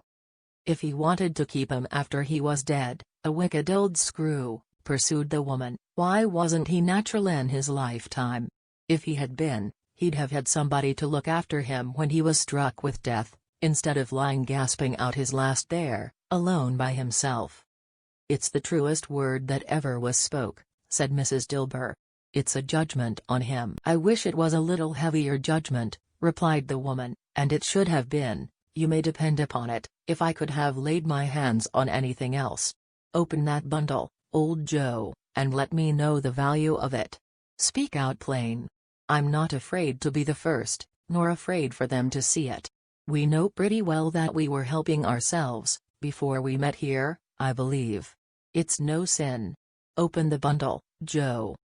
But the gallantry of her friends would not allow of this, and the man in faded black, mounting the breach first, produced his plunder. It was not extensive. A seal or two, a pencil case, a pair of sleeve buttons, and a brooch of no great value, were all. They were severally examined and appraised by old Joe, who chalked the sums he was disposed to give for each, upon the wall, and added them up into a total when he found there was nothing more to come. "That's your account," said Joe, "and I wouldn't give another sixpence, if I was to be boiled for not doing it. Who's next?" Mrs. Dilber was next. Sheets and towels, a little wearing apparel, 2 old-fashioned silver teaspoons, a pair of sugar tongs, and a few boots. Her account was stated on the wall in the same manner. "I always give too much to ladies. It's a weakness of mine, and that's the way I ruin myself," said old Joe. "That's your account. If you asked me for another penny, and made it an open question, I'd repent of being so liberal and knock off half a crown." "And now undo my bundle, Joe," said the first woman. Joe went down on his knees for the greater convenience of opening it, and having unfastened a great many knots, dragged out a large and heavy roll of some dark stuff. "What do you call this?" said Joe. "Bed curtains." "Ah!" returned the woman, laughing and leaning forward on her crossed arms. "Bed curtains. You don't mean to say you took him down, rings and all, with him lying there?" said Joe. "Yes, I do," replied the woman. "Why not?" "You were born to make your fortune," said Joe, "and you'll certainly do it." "I certainly shan't hold my hand, when I can get anything in it by reaching it out, for the sake of such a man as he was, I promise you, Joe," returned the woman coolly. "Don't drop that oil upon the blankets, now." "His blankets?" asked Joe. "Whose else's do you think?" replied the woman. "He isn't likely to take cold without 'em, I dare say." "I hope he didn't die of anything catching? Eh?" said old Joe, stopping in his work, and looking up. "Don't you be afraid of that," returned the woman. "I ain't so fond of his company that I'd loiter about him for such things, if he did. Ah! You may look through that shirt till your eyes ache, but you won't find a hole in it, nor a threadbare place. It's the best he had, and a fine one too. They'd have wasted it, if it hadn't been for me." "What do you call wasting of it?" asked old Joe. "Putting it on him to be buried in, to be sure," replied the woman with a laugh. "Somebody was fool enough to do it, but I took it off again. If calico ain't good enough for such a purpose, it isn't good enough for anything. It's quite as becoming to the body. He can't look uglier than he did in that one." Scrooge listened to this dialogue in horror. As they sat grouped about their spoil, in the scanty light afforded by the old man's lamp, he viewed them with a detestation and disgust, which could hardly have been greater, though they had been obscene demons, marketing the corpse itself. "Ha, ha!" laughed the same woman, when old Joe, producing a flannel bag with money in it, told out their several gains upon the ground. "This is the end of it, you see. He frightened every one away from him when he was alive, to profit us when he was dead. Ha, ha, ha. Spirit, said Scrooge, shuddering from head to foot. I see, I see. The case of this unhappy man might be my own. My life tends that way, now. Merciful heaven, what is this? He recoiled in terror, for the scene had changed, and now he almost touched a bed, a bare, uncurtained bed, on which, beneath a ragged sheet, there lay a something covered up, which, though it was dumb, announced itself in awful language. The room was very dark, too dark to be observed with any accuracy, though Scrooge glanced round it in obedience to a secret impulse, anxious to know what kind of room it was. A pale light, rising in the outer air, fell straight upon the bed, and on it, plundered and bereft, unwatched, unwept, uncared for, was the body of this man. Scrooge glanced towards the phantom. Its steady hand was pointed to the head. The cover was so carelessly adjusted that the slightest raising of it, the motion of a finger upon Scrooge's part, would have disclosed the face. He thought of it, felt how easy it would be to do, and longed to do it, but had no more power to withdraw the veil than to dismiss the spectre at his side. O cold, cold, rigid, dreadful death, set up thine altar here, and dress it with such terrors as thou hast at thy command, for this is thy dominion. But of the loved, revered, and honored head, thou canst not turn one hair to thy dread purposes, or make one feature odious. It is not that the hand is heavy and will fall down when released, it is not that the heart and pulse are still, but that the hand was open, generous, and true, the heart brave, warm, and tender, and the pulse a man's. Strike, shadow, strike, and see his good deeds springing from the wound, to sow the world with life immortal. No voice pronounced these words in Scrooge's ears, and yet he heard them when he looked upon the bed. He thought, if this man could be raised up now, what would be his foremost thoughts? Avarice, hard dealing, griping cares? They have brought him to a rich end, truly. He lay, in the dark empty house, with not a man, a woman, or a child, to say that he was kind to me in this or that, and for the memory of one kind word I will be kind to him. A cat was tearing at the door, and there was a sound of gnawing rats beneath the hearthstone. What they wanted in the room of death, and why they were so restless and disturbed, Scrooge did not dare to think. Spirit, he said, this is a fearful place. In leaving it, I shall not leave its lesson, trust me. Let us go. Still the ghost pointed with an unmoved finger to the head. I understand you, Scrooge returned, and I would do it, if I could. But I have not the power, Spirit. I have not the power. Again it seemed to look upon him. If there is any person in the town, who feels emotion caused by this man's death, said Scrooge quite agonized, show that person to me, Spirit, I beseech you. The phantom spread its dark robe before him for a moment, like a wing, and withdrawing it, revealed a room by daylight, where a mother and her children were. She was expecting someone, and with anxious eagerness, for she walked up and down the room, started at every sound, looked out from the window, glanced at the clock, tried, but in vain, to work with her needle, and could hardly bear the voices of the children in their play. At length the long-expected knock was heard. She hurried to the door, and met her husband, a man whose face was careworn and depressed, though he was young. There was a remarkable expression in it now, a kind of serious delight of which he felt ashamed, and which he struggled to repress. He sat down to the dinner that had been hoarding for him by the fire, and when she asked him faintly what news, which was not until after a long silence, he appeared embarrassed how to answer. "Is it good?" she said, "or bad? To help him." "Bad," he answered. "We are quite ruined?" "No. There is hope yet, Caroline." "If he relents," she said, amazed, "there is. Nothing is past hope, if such a miracle has happened." "He is past relenting," said her husband. "He is dead." She was a mild and patient creature if her face spoke truth, but she was thankful in her soul to hear it, and she said so, with clasped hands. She prayed forgiveness the next moment, and was sorry, but the first was the emotion of her heart. What the half-drunken woman whom I told you of last night, said to me, when I tried to see him and obtain a week's delay, and what I thought was a mere excuse to avoid me, turns out to have been quite true. He was not only very ill, but dying, then. To whom will our debt be transferred? I don't know. But before that time we shall be ready with the money, and even though we were not, it would be a bad fortune indeed to find so merciless a creditor in his successor. We may sleep tonight with light hearts, Caroline. Yes. Soften it as they would, their hearts were lighter. The children's faces, hushed and clustered round to hear what they so little understood, were brighter, and it was a happier house for this man's death. The only emotion that the ghost could show him, caused by the event, was one of pleasure. "Let me see some tenderness connected with a death," said Scrooge, "or that dark chamber, spirit, which we left just now, will be forever present to me."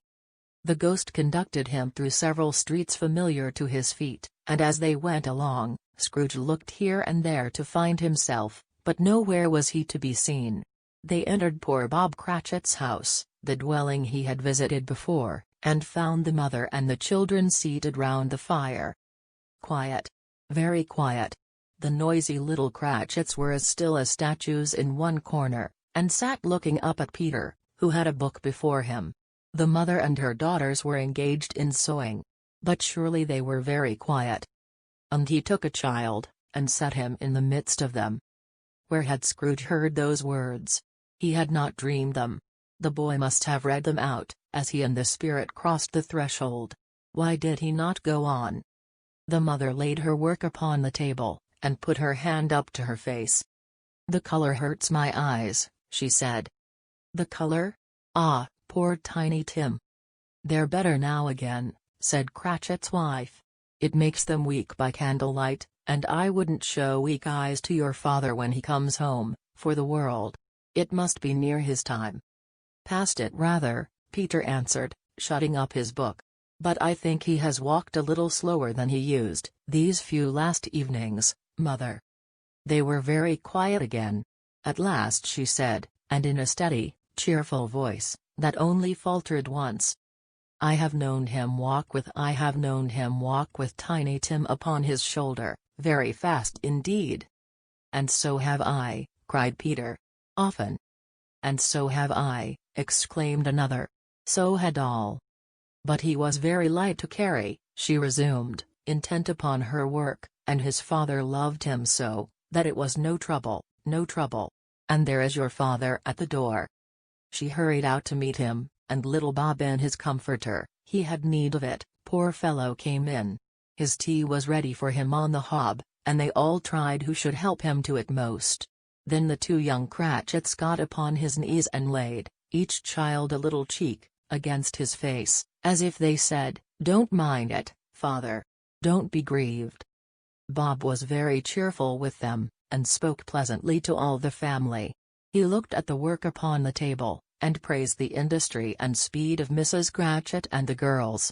They would be done long before Sunday, he said. "Sunday? You went today, then, Robert?" said his wife. "Yes, my dear," returned Bob. "I wish you could have gone. It would have done you good to see how green a place it is. But you'll see it often. I promised him that I would walk there on a Sunday." "My little child!" cried Bob. "My little child!" He broke down all at once. He couldn't help it. If he could have helped it, he and his child would have been farther apart perhaps than they were. He left the room, and went upstairs into the room above, which was lighted cheerfully, and hung with Christmas. There was a chair set close beside the child, and there were signs of someone having been there, lately. Poor Bob sat down in it, and when he had thought a little and composed himself, he kissed the little face. He was reconciled to what had happened, and went down again quite happy. They drew about the fire, and talked, the girls and mother working still. Bob told them of the extraordinary kindness of Mr. Scrooge's nephew, whom he had scarcely seen but once, and who, meeting him in the street that day, and seeing that he looked just a little down, you know, said Bob, inquired what had happened to distress him. "On which," said Bob, for he is the pleasantest spoken gentleman you ever heard," I told him. "I am heartily sorry for it, Mr. Cratchit," he said, "and heartily sorry for your good wife. By the by, how he ever knew that, I don't know." "Knew what, my dear?" "Why, that you were a good wife," replied Bob. "Everybody knows that," said Peter. "Very well observed, my boy," cried Bob. "I hope they do. Heartily sorry," he said, "for your good wife. If I can be of service to you in any way," he said, giving me his card, "that's where I live. Pray come to me." Now, it wasn't, cried Bob, for the sake of anything he might be able to do for us, so much as for his kind way, that this was quite delightful. It really seemed as if he had known our Tiny Tim, and felt with us. "I'm sure he's a good soul," said Mrs. Cratchit. "You would be surer of it, my dear," returned Bob, "if you saw and spoke to him. I shouldn't be at all surprised, mark what I say, if he got Peter a better situation." "Only hear that, Peter," said Mrs. Cratchit. "And then," cried one of the girls, "Peter will be keeping company with someone, and setting up for himself." "Get along with you," retorted Peter, grinning. "It's just as likely as not," said Bob, "one of these days, though there's plenty of time for that, my dear. But however and whenever we part from one another, I am sure we shall none of us forget poor Tiny Tim, shall we, or this first parting that there was among us?" "Never, father!" cried they all.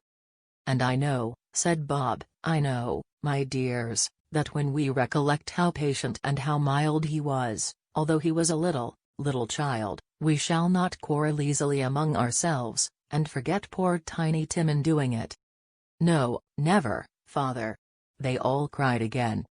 "I am very happy," said little Bob, "I am very happy." Mrs. Cratchit kissed him, his daughters kissed him, the two young Cratchits kissed him, and Peter and himself shook hands. "Spirit of Tiny Tim, thy childish essence was from God." "Spectre," said Scrooge, "something informs me that our parting moment is at hand. I know it, but I know not how. Tell me what man that was whom we saw lying dead?" The ghost of Christmas yet to come conveyed him, as before though at a different time, he thought. Indeed, there seemed no order in these latter visions, save that they were in the future into the resorts of business men, but showed him not himself. Indeed, the spirit did not stay for anything, but went straight on, as to the end just now desired, until besought by Scrooge to tarry for a moment. "This court," said Scrooge, "through which we hurry now, is where my place of occupation is, and has been for a length of time. I see the house. Let me behold what I shall be, in days to come." The spirit stopped, the hand was pointed elsewhere. "The house is yonder," Scrooge exclaimed. "Why do you point away?" The inexorable finger underwent no change. Scrooge hastened to the window of his office, and looked in. It was an office still, but not his. The furniture was not the same, and the figure in the chair was not himself. The phantom pointed as before. He joined it once again, and wondering why and whither he had gone, accompanied it until they reached an iron gate. He paused to look round before entering. A churchyard. Here, then, the wretched man whose name he had now to learn, lay underneath the ground. It was a worthy place. Walled in by houses, overrun by grass and weeds, the growth of vegetation's death, not life, choked up with too much burying, fat with repleted appetite. A worthy place. The spirit stood among the graves, and pointed down to one. He advanced towards it trembling. The phantom was exactly as it had been, but he dreaded that he saw new meaning in its solemn shape. "Before I draw nearer to that stone to which you point," said Scrooge, "answer me one question. Are these the shadows of the things that will be, or are they shadows of things that may be, only?" Still the ghost pointed downward to the grave by which it stood. "Men's courses will foreshadow certain ends, to which, if persevered in, they must lead," said Scrooge. "But if the courses be departed from, the ends will change. Say it is thus with what you show me." The spirit was immovable as ever. Scrooge crept towards it, trembling as he went, and following the finger, read upon the stone of the neglected grave his own name, Ebenezer Scrooge. "Am I that man who lay upon the bed?" he cried, upon his knees. The finger pointed from the grave to him, and back again. "No, spirit. Oh no, no." The finger still was there. "Spirit," he cried, tight clutching at its robe, "hear me. I am not the man I was. I will not be the man I must have been but for this intercourse. Why show me this, if I am past all hope?" For the first time the hand appeared to shake. "Good spirit," he pursued, as down upon the ground he fell before it, "your nature intercedes for me, and pities me. Assure me that I yet may change these shadows you have shown me, by an altered life." The kind hand trembled. "I will honor Christmas in my heart, and try to keep it all the year. I will live in the past, the present, and the future. The spirits of all three shall strive within me. I will not shut out the lessons that they teach. Oh, tell me I may sponge away the writing on this stone." In his agony, he caught the spectral hand. It sought to free itself, but he was strong in his entreaty, and detained it. The spirit, stronger yet, repulsed him. Holding up his hands in a last prayer to have his fate reversed, he saw an alteration in the phantom's hood and dress.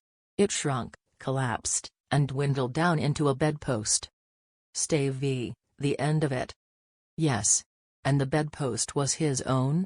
The bed was his own, the room was his own? Best and happiest of all, the time before him was his own, to make amends in. "I will live in the past, the present, and the future," Scrooge repeated, as he scrambled out of bed. "The spirits of all three shall strive within me. O Jacob Marley! Heaven, and the Christmas time be praised for this. I say it on my knees, old Jacob, on my knees." He was so fluttered and so glowing with his good intentions, that his broken voice would scarcely answer to his call. He had been sobbing violently in his conflict with the spirit, and his face was wet with tears. "They are not torn down," cried Scrooge, folding one of his bed curtains in his arms. "They are not torn down, rings and all. They are here. I am here. The shadows of the things that would have been, may be dispelled. They will be. I know they will." His hands were busy with his garments all this time, turning them inside out, putting them on upside down, tearing them, mislaying them, making them parties to every kind of extravagance. "I don't know what to do," cried Scrooge, laughing and crying in the same breath, and making a perfect Laocoon of himself with his stockings.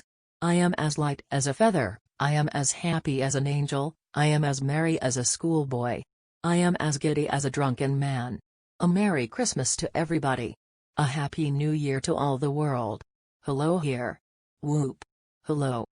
He had frisked into the sitting room, and was now standing there, perfectly winded. "There's the saucepan that the gruel was in," cried Scrooge, starting off again, and going round the fireplace. "There's the door, by which the ghost of Jacob Marley entered. There's the corner where the ghost of Christmas Present sat. There's the window where I saw the wandering spirits. It's all right, it's all true, it all happened. Ha ha ha."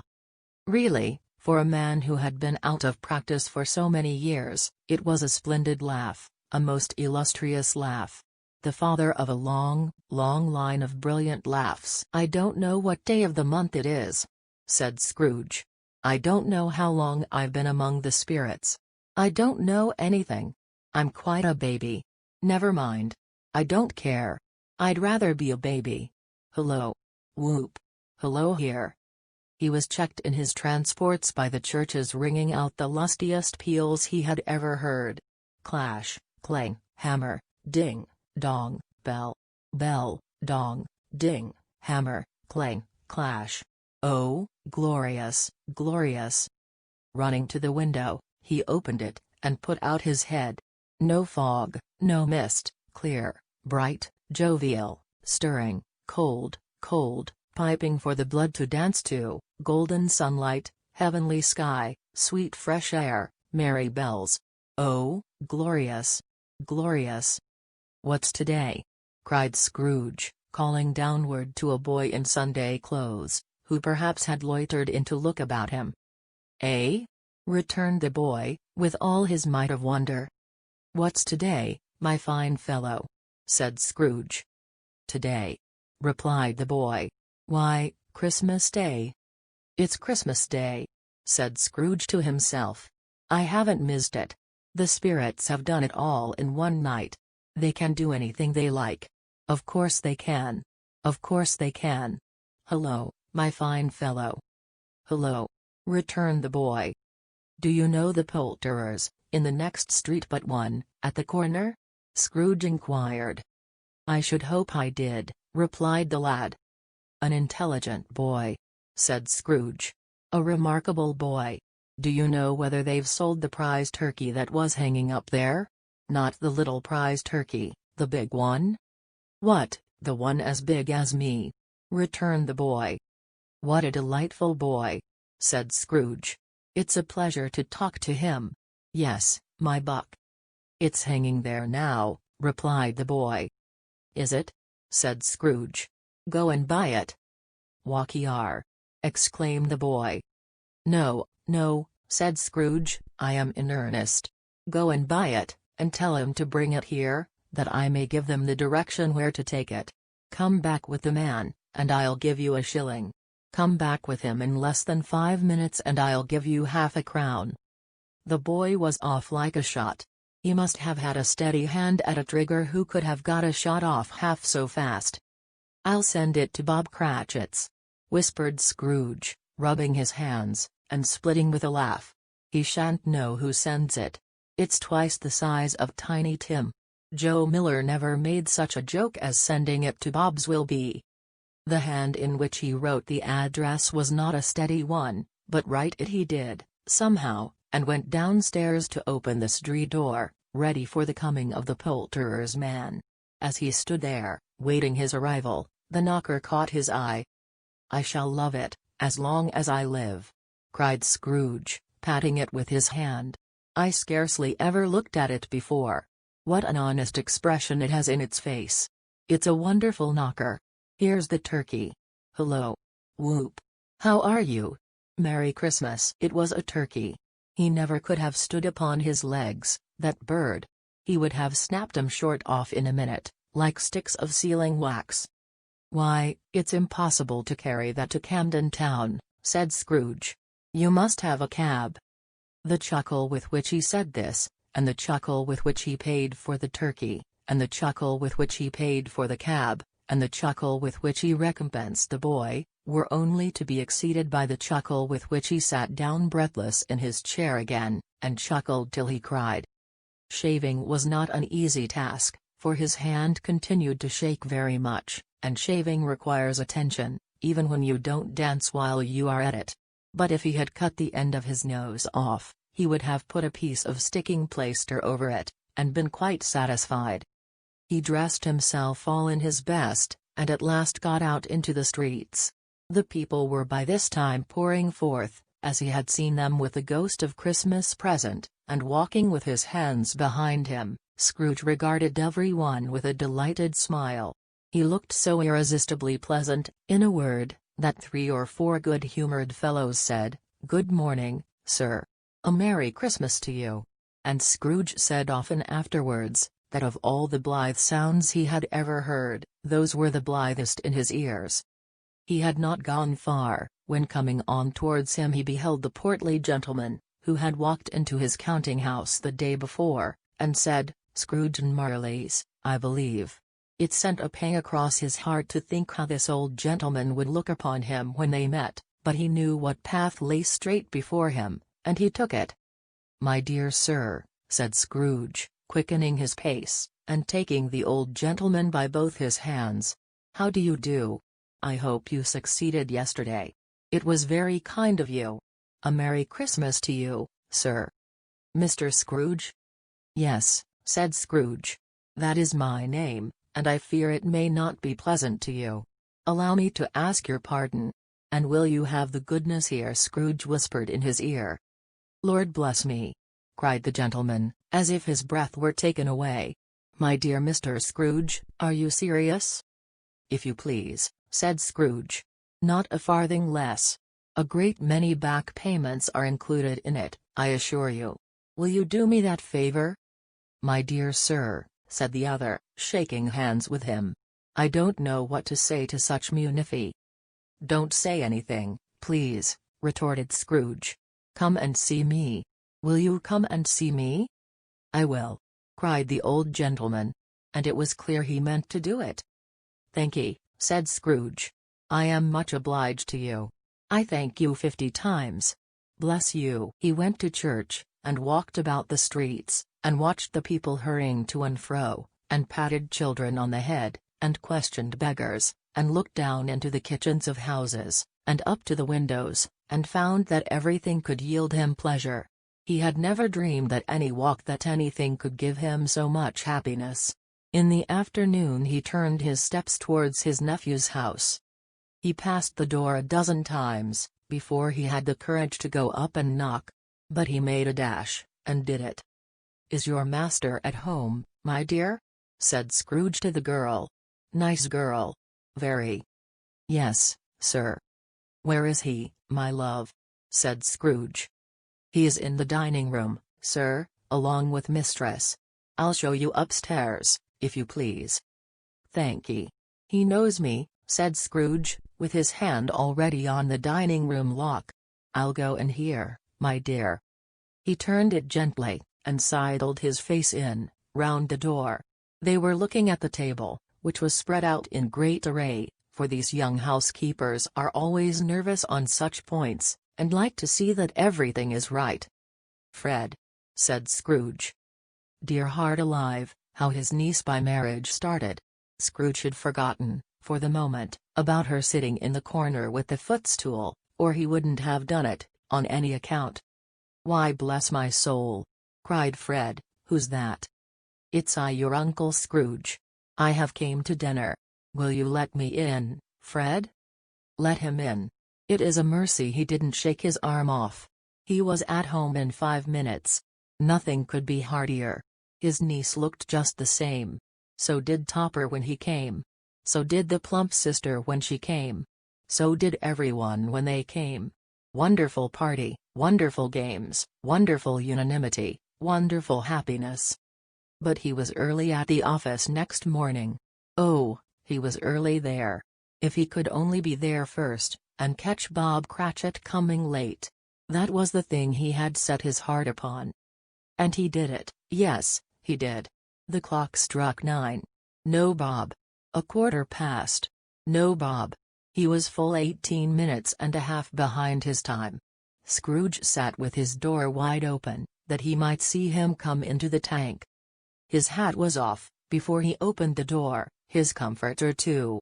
He was on his stool in a jiffy, driving away with his pen, as if he were trying to overtake 9 o'clock. "Hello," growled Scrooge, in his accustomed voice, as near as he could feign it. "What do you mean by coming here at this time of day?" "I am very sorry, sir," said Bob. "I am behind my time." "You are?" repeated Scrooge. "Yes. I think you are. Step this way, sir, if you please." "It's only once a year, sir," pleaded Bob, appearing from the tank. "It shall not be repeated. I was making rather merry yesterday, sir." "Now, I'll tell you what, my friend," said Scrooge, "I am not going to stand this sort of thing any longer. And therefore," he continued, leaping from his stool, and giving Bob such a dig in the waistcoat that he staggered back into the tank again, "and therefore I'm about to raise your salary." Bob trembled, and got a little nearer to the ruler. He had a momentary idea of knocking Scrooge down with it, holding him, and calling to the people in the court for help and a straight waistcoat. "A Merry Christmas, Bob," said Scrooge, with an earnestness that could not be mistaken, as he clapped him on the back. "A merrier Christmas, Bob, my good fellow, than I have given you, for many a year. I'll raise your salary, and endeavor to assist your struggling family, and we will discuss your affairs this very afternoon, over a Christmas bowl of smoking bishop, Bob. Make up the fires, and buy another coal scuttle before you dot another I, Bob Cratchit." Scrooge was better than his word. He did it all, and infinitely more, and to Tiny Tim, who did not die, he was a second father.